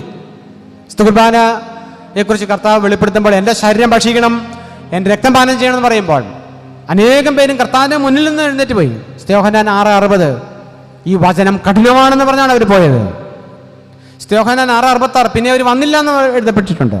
പക്ഷെ കർത്താവ് 67 മുതലുള്ള വചനത്തിൽ ചോദിക്കുന്നത് നിങ്ങൾക്കും പോകാൻ ആഗ്രഹമുണ്ടോ എന്നാണ്. നിങ്ങൾക്കും പോകാൻ ആഗ്രഹമുണ്ടോ? ഈ വചനത്തിൽ മായം ചേർക്കാൻ അല്ലെങ്കിൽ ഈ വചനത്തിൽ മാറ്റം വരുത്താൻ ഞാൻ തയ്യാറല്ല. എൻ്റെ ശരീരം ഭക്ഷിക്കണം, എൻ്റെ രക്തം പാനം ചെയ്യണം, അവന് നിത്യജീവനുണ്ട്, അവൻ കടങ്ങൾക്ക് മോചനവും പാപങ്ങൾക്ക് പരിഹാരവും പ്രാപിക്കും എന്ന് പറഞ്ഞപ്പോൾ ശിഷ്യന്മാർ പറയുകയാണ് ഞങ്ങൾ ആരുടെ അടുക്കൽ പോകണം. അപ്പോൾ അവർ തിരിച്ചറിഞ്ഞു എന്താണ്, അങ്ങേക്ക് നിത്യജീവൻ്റെ വചനങ്ങളുണ്ട്. അപ്പോൾ ഈ വചനത്തിന് എന്തോ ഒരു പ്രത്യേകതയുണ്ട്, അത് നിത്യജീവൻ്റെ വചനമാണെന്ന് അവർക്ക് മനസ്സിലായി. അങ്ങേക്ക് നിത്യജീവൻ്റെ വചനങ്ങളുണ്ട്. അതാണ് അവരുടെ ആ 3.5 വർഷത്തെ ട്രെയിനിങ് കൊണ്ട് അവർ ആർജിച്ചത്. അതൊരു ജീവൻ പോലെ, ഒരു വചനാഭിഷേകം എന്ന് പറഞ്ഞൊരു കൃപയാണ്. ആർക്കും പ്രാപിക്കാൻ സാധിക്കുന്ന ഒരു സംഭവമാണിത്. അത് ദൈവത്തിൻ്റെ പരിശുദ്ധാത്മാവ് നൽകുന്നതാണ്. ഈ നമ്പറടക്കം, അതായത് പുസ്തകവും നമ്പറും ഒക്കെ നൽകുന്നത് കൂടുതൽ ശുശ്രൂഷയ്ക്ക് വേണ്ടിയിട്ടാണ്. ഈ അത് വരുമ്പോഴത്തേക്ക് അതിൻ്റെ കൂടെ വരാവുന്നൊരു സംഭവമാണ് അഹങ്കാരം. വചനം നമ്പറടക്കം വരുമ്പോൾ നമുക്കൊരു ചെറിയ അഹങ്കാരം ഉണ്ടാവും. ഇതാദ്യം ആ എളിമയിൽ അതേപോലെ നിൽക്കുന്നവർക്ക് ഇത് ദൈവം നൽകുന്നതാണ്. പലപ്പോഴും വചനം നമ്പറടക്കം വരുമ്പോൾ ഒരു ജനത്തെ മുഴുവനും ഒരു പ്രത്യേക രീതിയിലാക്കാൻ സാധിക്കുന്നത്. കാരണം ഇത് ചിലപ്പോൾ 10 ദിവസം ഇരുന്ന ഒരു വചനം കണ്ടുപിടിക്കാൻ പറ്റത്തില്ല. പക്ഷേ ദൈവം എഴുതി തരുന്ന ഈ വചനം അതാത് സമയത്ത് കർത്താവ് ഓർപ്പിച്ചുകൊണ്ടിരിക്കും. ഇതൊരു പ്രത്യേകതയാണിത്. നമ്മൾ വിചാരിക്കുന്നത് ഇത് അവസാനിച്ചിട്ടില്ല, ഞാനിപ്പോൾ ഗ്യാപ്പ് എടുത്തതാണ്. ഇതൊരു പ്രത്യേകതയാണ്. അതുകൊണ്ട് ഇത് ഒരു ദൈവാത്മാവിൻ്റെ പകർച്ച ലഭിക്കുന്നത് പോലെ നമുക്ക് പകർന്ന് ലഭിക്കുന്നതാണ്. മർത്തോമാശ്ലീഹ പുതിയ നിയമം കൊണ്ടല്ല വന്നത്, പുതിയ നിയമം എഴുതിയിട്ട് പോലുമില്ല. അന്നേരം ഹൃദയത്തിലിരുന്ന വചനം കൊടുത്താണ് ആത്മാക്കളെ രക്ഷിച്ചത്. ദൈവാത്മാവിലുള്ള അത്ഭുതങ്ങളിലൂടെ അനേകരെ രക്ഷിച്ചു. AD 37 പരിശുദ്ധ അന്ത്യോക്യ സിംഹാസനം ഫെബ്രുവരി 22 സ്ഥാപിക്കപ്പെട്ടത്. AD 45 കപ്പൽ മാർഗം വാണിജ്യം ഉണ്ടായത്. സുറിയ നാട്, അറേബ്യ നാട്. AD 52 മർത്തോമാശ്ലീഹ, AD 72 വരെ. AD 60-70 ഇടയ്ക്ക്. AD 67 മർക്കോസിന് സുവിശേഷം എഴുതുന്നത്. AD 70-80 ലൂക്കോസ് മത്തായി സുവിശേഷം എഴുതുന്നത്. 96-99 യോഹന്നാന്റെ സുവിശേഷം എഴുതുന്നത്. 1-ാം നൂറ്റാണ്ടിൽ പെഷീത്ത സുറിയാനിയിലേക്ക് അത് ഭാഷാന്തരം ചെയ്യപ്പെടുകയാണ്. പലതും വൾഗേറ്റിലേക്ക് പോയി, അവിടെ നിന്നാണ് പിന്നീട് വരുന്നത് ലത്തീൻ. അപ്പോൾ നമുക്ക് ഒരു വചനമേ ഉള്ളൂ, അതെഴുതിയത് പരിശുദ്ധാത്മാവാണ്. പരിശുദ്ധാത്മാവ് എഴുതിയ വചനം പരിശുദ്ധാത്മാവിനെ പ്രാപിച്ചാൽ മാത്രമേ ഉൾക്കൊള്ളാനായിട്ട് കഴിയുകയുള്ളൂ. 2 പത്രോസ് 1-ാം അധ്യായം 20-21. 2 പത്രോസ് 1-ാം അധ്യായം 20-21. യാതൊരു ദീർഘദർശന വചനവും അഴിഞ്ഞു പോകുന്നതിന് മുന്നമേ നിങ്ങൾ അറിയണം, പ്രവചനം ഒരിക്കലും മനുഷ്യന്റെ ഇഷ്ടത്താൽ ഉണ്ടായതല്ല, പരിശുദ്ധാത്മാവിൽ ആകൃഷ്ടരായ ദൈവ മനുഷ്യർ അവർ എഴുതി വച്ചിരിക്കുന്നതാണ്. ദൈവത്തിൻ്റെ പരിശുദ്ധാത്മാവിനാൽ ആകർഷിക്കപ്പെട്ടവർ ആദ്യം മുതലേ ഉണ്ടായിരുന്നു. അവരിലൂടെ ദൈവം സംസാരിക്കാൻ തുടങ്ങി. എത്ര വർഷമെടുത്തിട്ടാണ് ഈ വചനം ഇപ്രകാരം എഴുതപ്പെടുന്നത്. ഓരോ കാലഘട്ടത്തിലും ദൈവത്തിൻ്റെ പരിശുദ്ധാത്മാവിൽ വരുന്നവർ ഈ വചനങ്ങൾ, ദൈവത്തിൻ്റെ വചനങ്ങൾ എഴുതുവാൻ തുടങ്ങി. ഈ കാലഘട്ടത്തിൽ ദൈവത്തിൻ്റെ ആത്മാവ്, അതേ ആത്മാവ് നമുക്കിത് ഗ്രഹിക്കുവാനായിട്ടുള്ള കഴിവ് നൽകും.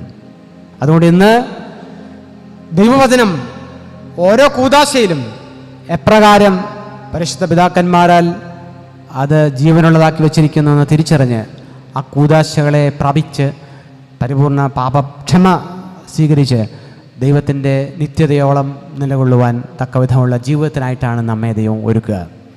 ഇന്ന് ആ ജീവിതത്തിൽ എവിടെയെങ്കിലും കുറവ് വന്നിട്ടുണ്ടെങ്കിൽ അത് ഇന്ന് അനുതാപത്തോടുകൂടെ, അനുതപിക്കുന്ന പാപിയെ ദൈവം സ്വീകരിക്കുന്നു എന്ന വചനം ഉൾക്കൊണ്ടുകൊണ്ട് ഏത് മേഖലയിലാണ് ഞാൻ വീണുപോയത്, ആ വീഴ്ച ദൈവത്തിന് പരിഹരിക്കാൻ സാധിക്കും എന്നുള്ള തിരിച്ചറിവോടുകൂടെ നമുക്ക് ദൈവസന്നിധിയിൽ അണയാം. അത് വ്യക്തിപരമാകട്ടെ, അത് കുടുംബപരമാകട്ടെ, അത് ദേശത്തിൻ്റെ പാപമാകട്ടെ, അത് തലമുറകളായിട്ടുള്ള പാപമാകട്ടെ, സഭയുടെ പൊതുവായ ശുശ്രൂഷയിലുള്ള കുറവുകളാകട്ടെ, ഏതു തന്നെയാണെങ്കിലും അത് പരിഹരിക്കുവാനായിട്ട് ദൈവത്തിന് സാധിക്കും. അതുകൊണ്ട് നാം ആയിരിക്കുന്ന അത് എവിടെയാണെങ്കിലും അവിടെ ദൈവത്തിൻ്റെ ആത്മാവ് പരിവർത്തിക്കുവാൻ, നാം മൂലം പരിവർത്തിക്കുവാൻ. അതുകൊണ്ടാണ് കർത്താവ് പറഞ്ഞ, ഒരു ഭവനത്തിലേക്ക് നിങ്ങൾ ചെല്ലുമ്പോൾ ആ ഭവനത്തിലൊരു സമാധാന പുത്രനോ പുത്രിയോ ഉണ്ടെങ്കിൽ സമാധാനം അവൻ്റെ മേലിരിക്കുമെന്ന് പറയുന്നത്. നിങ്ങളൊരു ഭവനത്തിന് സമാധാനം ആശംസിക്കുമ്പോൾ സമാധാനത്തിൻ്റെ പുത്രൻ പുത്രി അവിടെ ഉണ്ടെങ്കിൽ അവളിലേക്ക് ആ സമാധാനം പ്രവഹിക്കും. ഇല്ലെങ്കിൽ സമാധാനം നിങ്ങളിലേക്ക് തന്നെ തിരിച്ചു വരും. പലരും പറയാറുണ്ട്, യാക്കോബായ സുറിയാനി സഭയിലോ അല്ലെങ്കിൽ ഇങ്ങനെ, നിങ്ങൾക്ക് എല്ലാവർക്കും സമാധാനം ഉണ്ടായിരിക്കട്ടെ. പിരിഞ്ഞു പോകുമ്പോൾ പറയും, അച്ചോ ഒരു സമാധാനം ഇല്ലെന്ന് പറയും. കാരണം അത് കിട്ടിയിട്ടില്ല. നിങ്ങൾക്ക് എല്ലാവർക്കും സമാധാനം ഉണ്ടായിരിക്കട്ടെ. അപ്പോൾ സമാധാനം എല്ലാം അച്ഛനിലേക്ക് തന്നെ തിരിച്ചു പോകുന്നു. കാരണം ഇത് അവിടെ ഇരിക്കുന്നില്ല. കാരണം എന്താ? യാക്കോബായ സുറിയാനി സഭയിലുള്ള അച്ഛന്മാർക്കാണ് ഏറ്റവും കൂടുതൽ സമാധാനം ഉള്ളതെന്നും പറയുന്നുണ്ട്. കാരണം എന്താണ്? ഈ സമാധാനം ആരിലിരിക്കുന്നില്ല, തിരിച്ചു പോരുവാണ്. അതുകൊണ്ട് ഈ സമാധാനം എത്ര പ്രാവശ്യമാണ് ആ ആഹ്വാനം നടത്തുന്നത്? ദൈവ സമാധാനമാണ്, ദൈവരാജ്യത്തിൻ്റെ സമാധാനമാണ്. അതുകൊണ്ട് ഈ കൂദാശകളെ നാം കുറച്ചും കൂടെ ആഴമായി ഗ്രഹിക്കുവാനും കൂദാശകളിലൂടെ സഞ്ചരിക്കുവാനും നമുക്കിടയാകണം. പട്ടത്വം നമ്മുടേതായ എല്ലാവർക്കും ആ പട്ടത്വത്തിൻ്റെതായ മേഖലകളില്ല. എന്നാൽ ദൈവം വിളിക്കുന്നവനാണ് പൗരോഹിത്യത്തിലേക്ക് കടന്നു വരിക. ഈ കൂദാശ ഓരോന്നും ദൈവത്തിൻ്റെ വചനം ആ ക്രമത്തിൽ എത്രമാത്രം ആഴമായി വിന്യസിപ്പിച്ചിരിക്കുന്നു എന്ന് ശ്രദ്ധിച്ചാൽ അന്ത്യോക്യൻ ക്രമമാണ് ഏറ്റവും ആഴമുള്ള ക്രമം. ഈ സഭ സകല സഭകളുടെയും മാതാവാണെന്ന് അവർ തന്നെ പറയുന്നു. അതുകൊണ്ടാണ് അത്രമാത്രം വചനത്തിൻ്റെ ആഴം ഈ ഓരോ കൂദാശയിലും അക്രമത്തിലും അവരത് ക്രോഡീകരിച്ച് വെച്ചിട്ടുണ്ട്. അത് ഓരോന്നും വ്യാഖ്യാനിക്കണമെങ്കിൽ ബുദ്ധിമുട്ടാണ്. ഓരോന്നും ഓരോ കുക്കുലിയോൻ, അതെല്ലാം സങ്കീർത്തന ഭാഗമാണ്. ഓരോ ഗാനവും ഓരോ വചനത്തിൻ്റെ വെളിപ്പെടുത്തലാണ്. അതുകൊണ്ടാണ് വിശുദ്ധ കുർബാന മുഴുവനും വചനമാണ്. വിശുദ്ധ കുർബാന മുഴുവനും വചനമാണ്. വചനത്തിൻ്റെ ഓരോ ആത്മചൈതന്യം അനുസരിച്ച് അത് ഊടും പാവും പോലെ നെയ്ത് വെച്ചിരിക്കുന്നതാണ്. അതുകൊണ്ടാണ് ഒരു കുർബാന മതി ഒരുവൻ രക്ഷപ്പെടാൻ. ഒരേ ഒരു വിശുദ്ധ കുർബാന മതി പൂർണ്ണമായി ഒരുവൻ രക്ഷപ്പെടാൻ. എന്നാൽ ഈ ലോകത്തിൽ നാം വ്യാപരിക്കുമ്പോൾ എന്താ സംഭവിക്കുന്നത്? നാം വഴിതെറ്റുന്നു. വഴിതെറ്റുന്നതിന് കാരണം പാപം ചെയ്ത മാലാഖമാരാണ്. മാലാഖമാർ പാപം ചെയ്തവരാണ്, പിശാചുക്കൾ. 2 പത്രോസ് 2:4. പൈശാചിക ശക്തികൾ ഈ ലോകത്തിൽ വ്യാപരിക്കുന്നുണ്ട്. വെളിപാട് 12:9-10. വെളിപാട് 12:9-10. പൈശാചിക ശക്തികൾ ലോകത്ത് മുഴുവൻ നിറഞ്ഞിരിക്കുകയാണ്. എന്നാൽ ദൈവ പദ്ധതികളിൻ പ്രകാരം വന്ന ദൈവം വിളിച്ച്, ദൈവം അഭിഷേകം, ദൈവം മകനാക്കി, ദൈവം മകളാക്കി ഒരുവനെ കൊണ്ടുവരുമ്പോൾ അവനൊരു ഗാർഡിയൻ ഏഞ്ചലിനെ കൊടുക്കുന്നത് അതുകൊണ്ടാണ്. സ്വർഗത്തിൻ്റെ ഒരു ദൂതൻ അവൻ്റെ കൂടെ എപ്പോഴും ഉണ്ട്. പട്ടക്കാർക്ക് കൂടുതൽ സ്പെഷ്യൽ ദൂതന്മാരാണ്. കാരണം മറ്റുള്ളവരെ കൂടെ അഗ്നിയിൽ നിന്ന് വലിച്ചെടുത്ത് രക്ഷിക്കുവാനായിട്ട് ദൗത്യമുള്ളവരാണ് പട്ടത്തമുള്ളവർ. ദാനിയേൽ പ്രാർത്ഥിച്ചു. 1-ാം ദിവസം എളിമപ്പെട്ട് പ്രാർത്ഥിച്ച 1-ാം ദിവസം മുതൽ, പല രീതിയിൽ നമുക്ക് പ്രാർത്ഥിക്കാം, എന്നാൽ എളിമപ്പെട്ട് പ്രാർത്ഥിച്ച 1-ാം ദിവസം മുതൽ ദാനിയേലിൻ്റെ പ്രാർത്ഥന ദൈവം കേട്ടു. അതിനുത്തരമായ ഒരു ദൂതനെ ഒരു ഏഞ്ചലിനെ ദൈവം അയച്ചപ്പോൾ പാഴ്സി രാജ്യത്തിൻ്റെ അധികാരി അവനെ തടഞ്ഞു. ഈ ദൂത് അവിടെ കൊടുക്കരുത്, ഈ ദൂത് അവിടെ അറിയിക്കരുത്. 21 ദിവസം അവനോട് യുദ്ധം ചെയ്തെന്നാണ് അവിടെ എഴുതി വച്ചിരിക്കുന്നത്. മീഖായേൽ യുദ്ധം ചെയ്യുന്ന മാലാഖയാണ്, നമുക്ക് എല്ലാവർക്കും അറിയാം. മീഖായേലിന് അവനെ വിട്ടിട്ട് ആ ദൂതുമായി ദാനിയേലിൻ്റെ അടുത്ത് വന്ന് ആ ദൂത് അറിയിക്കുകയാണ്. ഇതുപോലെ പലപ്പോഴും നമ്മൾ പറയും, പ്രാർത്ഥിച്ചിട്ട് ദൈവം കേൾക്കുന്നുണ്ടോ? ദൈവം ഉണ്ടോ? ദൈവം ഉത്തരവരണമെന്നില്ലേ? ദൈവം എവിടെയാണ്? പൗലോസ് അപ്പോസ്തലൻ തൻ്റെ ആത്മ ചൈതന്യത്തിൽ പറയുന്നുണ്ട്, ഞാൻ 3-ാം സ്വർഗത്തോളം എടുക്കപ്പെട്ടൊരു മനുഷ്യനെ അറിയുന്നു. 3-ാം സ്വർഗമുണ്ടോ?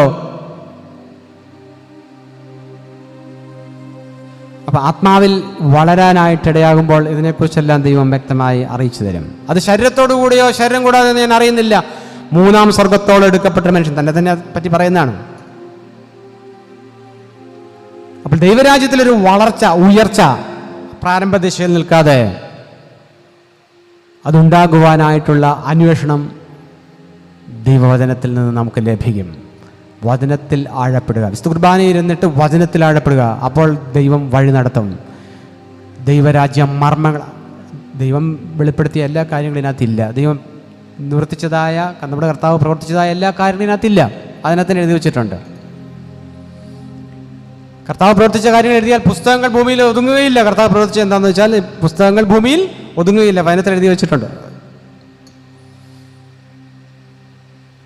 നമുക്ക് ആവശ്യമുള്ള അത്യാവശ്യമുള്ള കാര്യങ്ങൾ ഇതിൽ ദൈവം ക്രോഡീകരിച്ച് വെച്ചിട്ടുണ്ട്.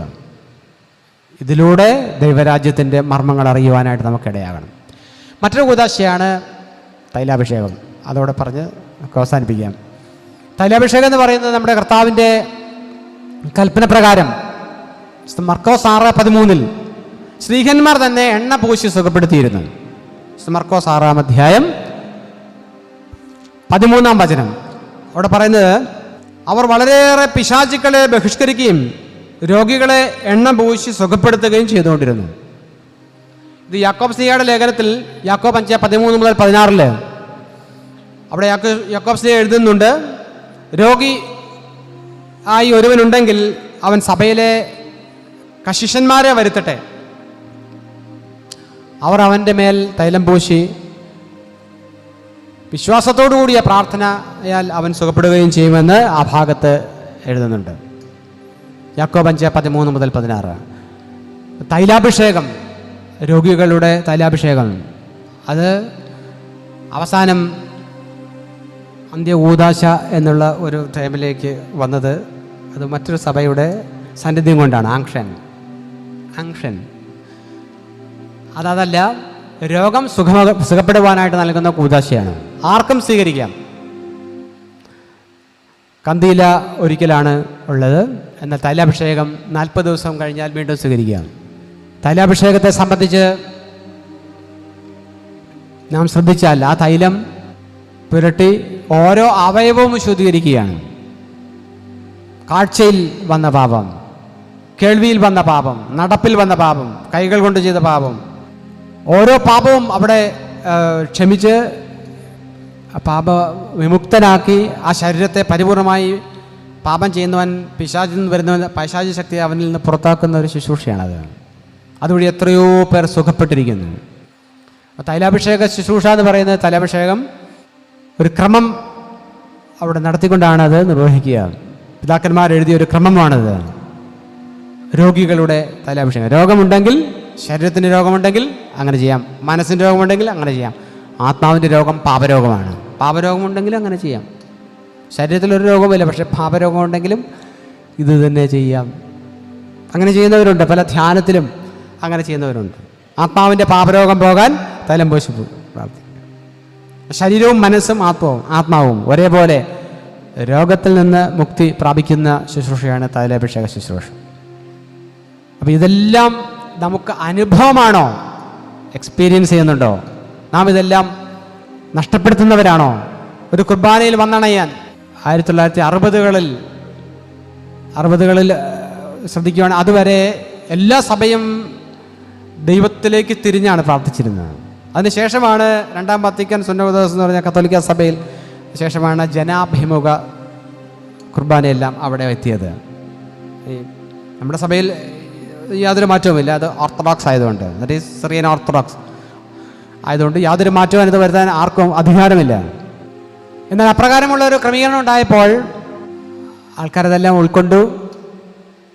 പിന്നീടത് തിരിച്ച് ഒരു 20-22 വർഷത്തെ പഠനം കൊണ്ട് തിരിച്ചു വന്നപ്പോൾ കുറച്ച് പേർക്ക് ഉൾക്കൊള്ളാനായിട്ടൊരു ബുദ്ധിമുട്ടുണ്ടായി.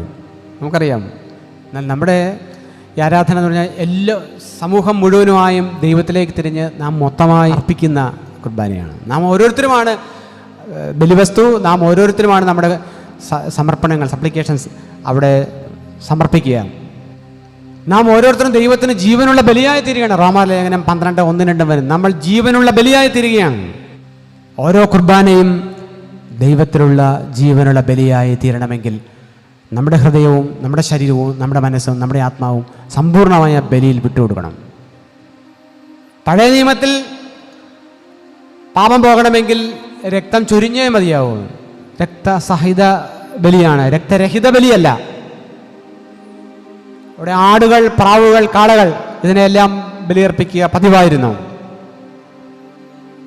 പാപയാഗം, ഭോജനയാഗം, നീരാജനയാഗം, അകൃത്യയാഗം, നിഷ്കമൻഷയാഗം, സമാധാനയാഗം തുടങ്ങിയ അനേകം യാഗങ്ങൾ. ലേവ്യ പുസ്തകം 16:7-13 അപ്രകാരം 2 ആട്ടിൻകുട്ടികളെ കൊണ്ടുവരുന്നു. അവർ ഒരാടിനെ ചീട്ടിടുന്നു. ചീട്ട് വീഴുന്ന ആടിനെ അസസേലിൻ്റെ ആട് എന്ന് നാമകരണം ചെയ്തതിനെ അതിനെ മരുഭൂമിയിലേക്ക് അയക്കുകയും മറ്റേ ആടിനെ അറുക്കുകയും ആടിൻ്റെ രക്തം ചൊരിയുമ്പോൾ പാപമോചനവും പ്രാപിക്കുന്ന പഴയ നിയമ ബലിയാണ്. പുതിയ നിയമത്തിൽ യോഹന്നാൻ സ്നാപകൻ വിളിച്ചു പറയുന്നത്, ഇതാ ലോകത്തിൻ്റെ പാപം ചുമക്കുന്ന ദൈവത്തിൻ്റെ കുഞ്ഞാട്. ലോകത്തിൻ്റെ മുഴുവൻ പാപം, യഹൂദന്മാരുടെ മാത്രമല്ല, കർത്താവിൽ വിശ്വസിക്കുന്നവരുടെ മാത്രമല്ല, സർവരുടെയും പാപം ചുമക്കാൻ വന്ന ദൈവത്തിൻ്റെ കുഞ്ഞാട്. യോഹന്നാൻ 1:29 അതാണ് സ്നാപക യോഹന്നാൻ വിളിച്ചു പറയുന്നത്. സർവ്വലോകത്തിനും ഉണ്ടാകാനിരിക്കുന്ന മഹാസന്തോഷമെന്ന് സ്വർഗീയ മാലാഖമാർ ആട്ടിടയരോട് പറഞ്ഞത്. ലൂക്കോസ് 2:10. ശമരിയാക്കാരി സ്ത്രീ, അവൾക്കുണ്ടായ അനുഭവം ശമര്യയിലുള്ള ജനത്തോട് എന്ന് പറഞ്ഞിട്ട് അവർ വന്ന് കർത്താവിനോടൊത്ത് പാർത്തിട്ട് 2 ദിവസം കഴിഞ്ഞ് അവർ പറഞ്ഞ്, ഇവൻ സാക്ഷാൽ ലോകരക്ഷകനാണ്. യോഹന്നാൻ 4:42. ഇന്ന് കിഴക്കെന്നും പടിഞ്ഞാറെന്നും അനേകം വന്ന ദൈവരാജ്യത്തിൽ പന്തിക്കിരിക്കും. രാജ്യത്തിൻ്റെ പുത്രന്മാർ, മാമോദീസ ഏറ്റവർ, വിസ്തുർബാന അനുഭവിക്കുന്നവർ, കൂദാശകളിലൂടെ സഞ്ചരിക്കുന്നു എന്ന് പറയുന്നവർ പുറത്തെ അന്ധകാരത്തിലായിരിക്കും. സ്ഥിതി ഇപ്പം അങ്ങനെയാണ്. മത്തായി 8-ാം അധ്യായത്തിൽ കർത്താവ് വ്യക്തമായി അത് അറിയിക്കുന്നുണ്ട്. കിഴക്കുന്ന പടിഞ്ഞാറുന്ന അനേകർ വന്ന് ദൈവരാജ്യത്തിൽ പന്തിക്കിരിക്കും. രാജ്യത്തിൻ്റെ പുത്രന്മാർ പുറത്തെ അന്ധകാരത്തിൽ ആയിരിക്കും. ദുഷിച്ചതായ തഴക്കങ്ങൾ, നമുക്ക് തന്നെ മാറ്റാൻ സാധിക്കുന്ന തഴക്കങ്ങൾ മാറ്റുവാനായിട്ട് നാം തീരുമാനമെടുക്കുന്നില്ലെങ്കിൽ ആരാമതിന് തീരുമാനമെടുക്കുന്നത്?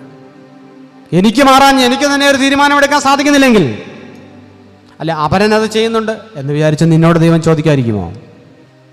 നമ്മെ നാമാക്കി വിശുദ്ധനാക്കി തീർക്കുന്ന ഒരു സമൂഹമാണെന്ന് പറയാറുണ്ട്. ഈ സൊസൈറ്റിയുടെ ഒരു ക്രോസ് സെക്ഷനാണ് നാം ഓരോരുത്തരും. ഈ സൊസൈറ്റി എന്തെല്ലാം ചെയ്യുന്നു അതെല്ലാം അതിൻ്റെ ഭാഗം, അതിൻ്റെ പ്രതിധ്വനി, അതിൻ്റെ ഇമ്പൾസ് നമുക്കുമുണ്ട്. പക്ഷേ ദൈവരാജ്യത്തിന് മാറ്റമില്ല, ദൈവവചനത്തിനും മാറ്റമില്ല. ഈ 21-ാം നൂറ്റാണ്ടിൽ ഇങ്ങനെയെല്ലാം ചിന്തിക്കാൻ സാധിക്കുമോ? സാധിക്കും. അതാണ് നാം ഇന്ന് ആർജിച്ചെടുക്കേണ്ടത്. നഷ്ടപ്പെട്ടു പോയ നമ്മുടെ ആത്മാവിൻ്റെ സൗന്ദര്യം, നമ്മുടെ ശരീരത്തിൻ്റെ ആത്മീക സൗന്ദര്യം, നമ്മുടെ മനസ്സിൻ്റെ ആത്മീക സൗന്ദര്യം, അത് തിരിച്ചു തരാൻ കഴിയുന്ന ഒരേ ഒരുവനേ ഉള്ളൂ. ആ ദൈവമാണ് നമ്മുടെ മിശിഹ, ആ ദൈവമാണ് നമ്മുടെ കർത്താവ്, ആ ദൈവമാണ് യേശു മിശിഹ. ആ ദൈവത്തെ ഉള്ളിൽ സ്വീകരിച്ച് ആ ദൈവരാജ്യ അനുഭവം പങ്കിടുവാൻ കുദാശകളിലൂടെ നമുക്ക് സാധിക്കട്ടെ. ഒരു നിമിഷം നമുക്ക് സമർപ്പിക്കാം. ദൈവമേ, ഞങ്ങളുടെ ജീവിതത്തെ അങ്ങിലേക്ക് സമ്പൂർണമായി കുശവന്റെ കൈകളിലിരിക്കുന്ന കളിമണ്ണ് പിണ്ടം പോലെ ഏൽപ്പിക്കുകയാണ്.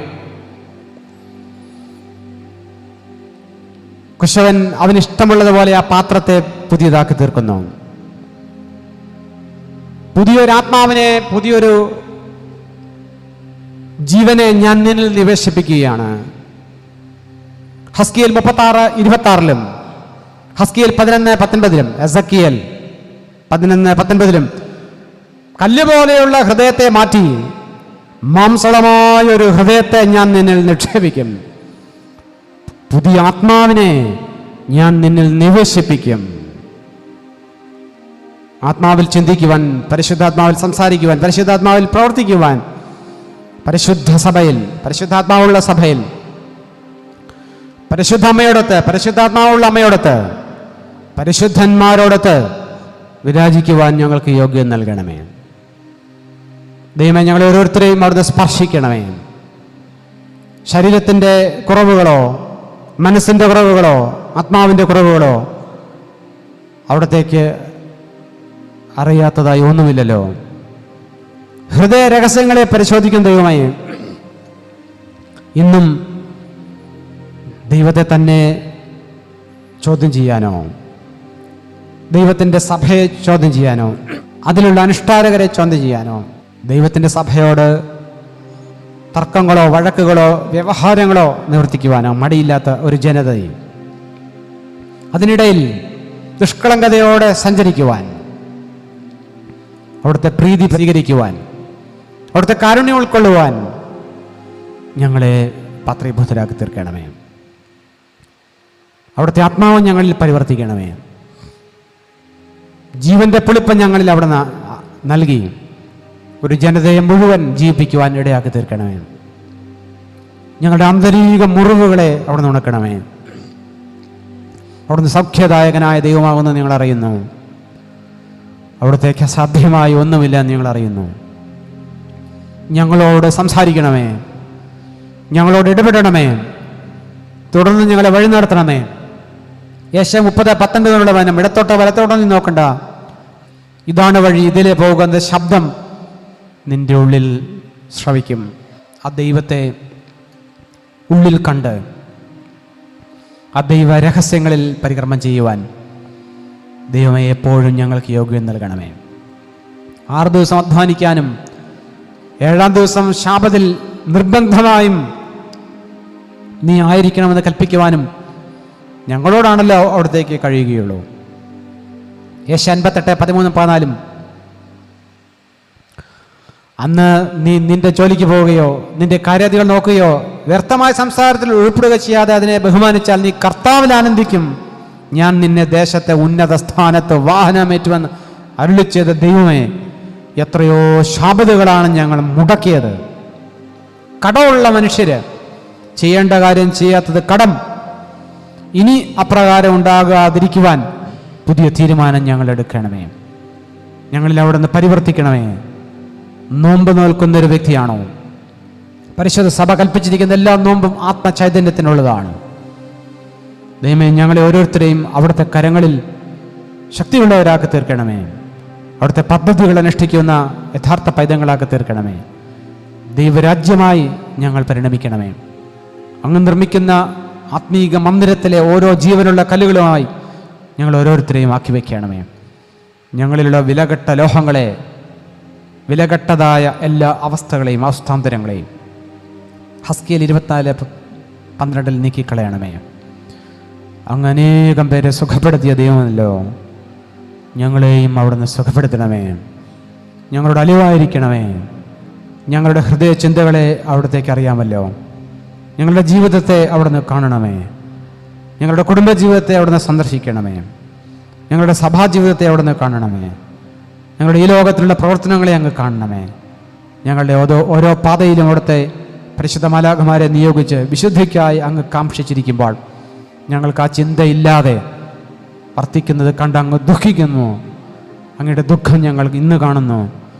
അങ്ങയെ ദുഃഖിപ്പിക്കാതെ, അങ്ങയുടെ ശരീരത്തെ വേദനിപ്പിക്കാതെ, കർത്താവിനെ വീണ്ടും കുരിശിക്കാതെ ഞങ്ങളുടെ ജീവിതത്തെ അവിടുന്ന് എപ്പോഴും ശുഭ്രമാക്കണമേ, ശക്തിയുള്ളതാക്കണമേ, സ്നേഹമുള്ളതാക്കണമേ, സന്തോഷമുള്ളതാക്കണമേ, സമാധാനപരമാക്കി തീർക്കണമേ, ദൈവമാതൃഭക്തിയുള്ളതാക്കി തീർക്കണമേ. കുദാശകളിലൂടെ ഞങ്ങൾ ശുദ്ധീകരിക്കപ്പെടണമേ. നിത്യജീവൻ ഞങ്ങൾക്കതിലൂടെ പ്രാപ്യമാകണമേ. ഞങ്ങൾ ഓരോരുത്തരെയും അവിടുന്ന് വഴി നടത്തണമേ. ഞങ്ങൾ പ്രാർത്ഥനാ നിയോഗങ്ങൾക്ക് മേൽ അവിടുന്ന് അലിവായിരിക്കണമേ. സ്വർഗത്തിൽ നിന്ന് അനുവദിച്ചാൽ മറ്റാർക്കും തടയാൻ സാധിക്കാത്ത വിധം ഞങ്ങൾ അനുഗ്രഹീതരായി തീരണമേ. ഞങ്ങൾ ഓരോരുത്തരെയും അവിടുന്ന് പേരുപേരായി ദൈവരാജ്യത്തിൽ വഴി നടത്തണമേ. കുടുംബമായി, സഭയായി, സമൂഹമായി ഞങ്ങൾ ശുദ്ധീകരിക്കപ്പെടണമേ. പരിശുദ്ധ അമ്മയെ മാധ്യസ്ഥം വഹിക്കണമേ. അവിടുത്തെ താഴ്മ ഞങ്ങൾക്ക് എപ്പോഴും നൽകണമേ. ആത്മാവിൻ്റെ എളിമയും അനുതാപവും ദൈവഭയവും നൽകണമേ. ദൈവത്തിൻ്റെ പ്രീതിയുള്ള ജനമായി, ദൈവത്താൽ അനുഗ്രഹിക്കപ്പെടുന്നവരായി എന്നും ഞങ്ങൾ മാറണമേ. ഞങ്ങൾ ഒരിക്കലും ആരെയും ശപിക്കരുതേ. ഞങ്ങൾ ശപിക്കപ്പെട്ടവരായി തീരാതെ എപ്പോഴും അനുഗ്രഹത്തിന് പാത്രീഭൂതരാകണമേ. ദൈവത്താൽ അനുഗ്രഹിക്കപ്പെടുന്ന അനുഭവം ഞങ്ങളിൽ നിലനിർത്തപ്പെടണമേ. ഒരു ശാപവും ഞങ്ങൾക്കുണ്ടാകരുതേ. ഒരു പാപവും, നൂറ്റാണ്ടുകളായിട്ടുള്ള പാപവും, പാരമ്പര്യപരമായ പാപവും അതൊന്നും ഞങ്ങളെ ബാധിക്കുന്നില്ല എന്ന് ഞങ്ങൾ ഹസ്കിയേൽ 18-ാം അധ്യായത്തിൽ പിതാവ് പാപം ചെയ്താൽ പിതാവിനും പുത്രൻ പാപം ചെയ്താൽ പുത്രനും ഇരിക്കുമെന്ന് അരുളി ചെയ്തിരിക്കുന്നത് പോലെ ദൈവമേ, ഞങ്ങൾ ഓരോരുത്തരെയും വ്യക്തിപരമായി വഴി നടത്തി സഭയായി അനുഗ്രഹിക്കണമേ. പരിശുദ്ധ അമ്മയെ മാധ്യസ്ഥം വഹിക്കണമേ. അങ്ങയുടെ മഹത്വം കണ്ട സകല വിശുദ്ധരും ഞങ്ങൾക്ക് വേണ്ടി മാധ്യസ്ഥം വഹിക്കണമേ. എബ്രായർ 12 സാക്ഷികളുടെ ഇത്ര വലിയ സമൂഹം നമുക്ക് ചുറ്റുമുള്ളതുകൊണ്ട് സകല ഭാരവും സദാ നമ്മോട് ചേർന്ന് നിൽക്കുന്ന പാപവും വിട്ട് വിശ്വാസത്തിൻ്റെ നായകനും വിശ്വാസത്തെ പൂർത്തീകരിക്കുന്ന യേശു ക്രിസ്തുവിനെ നോക്കി ഓടുവാൻ ഞങ്ങൾക്ക് യോഗ്യം നൽകണമേ. പിതാവിൻ്റെയും പുത്രൻ്റെയും പരിശുദ്ധാത്മാവിൻ്റെയും നാമത്തിൽ തന്നെ.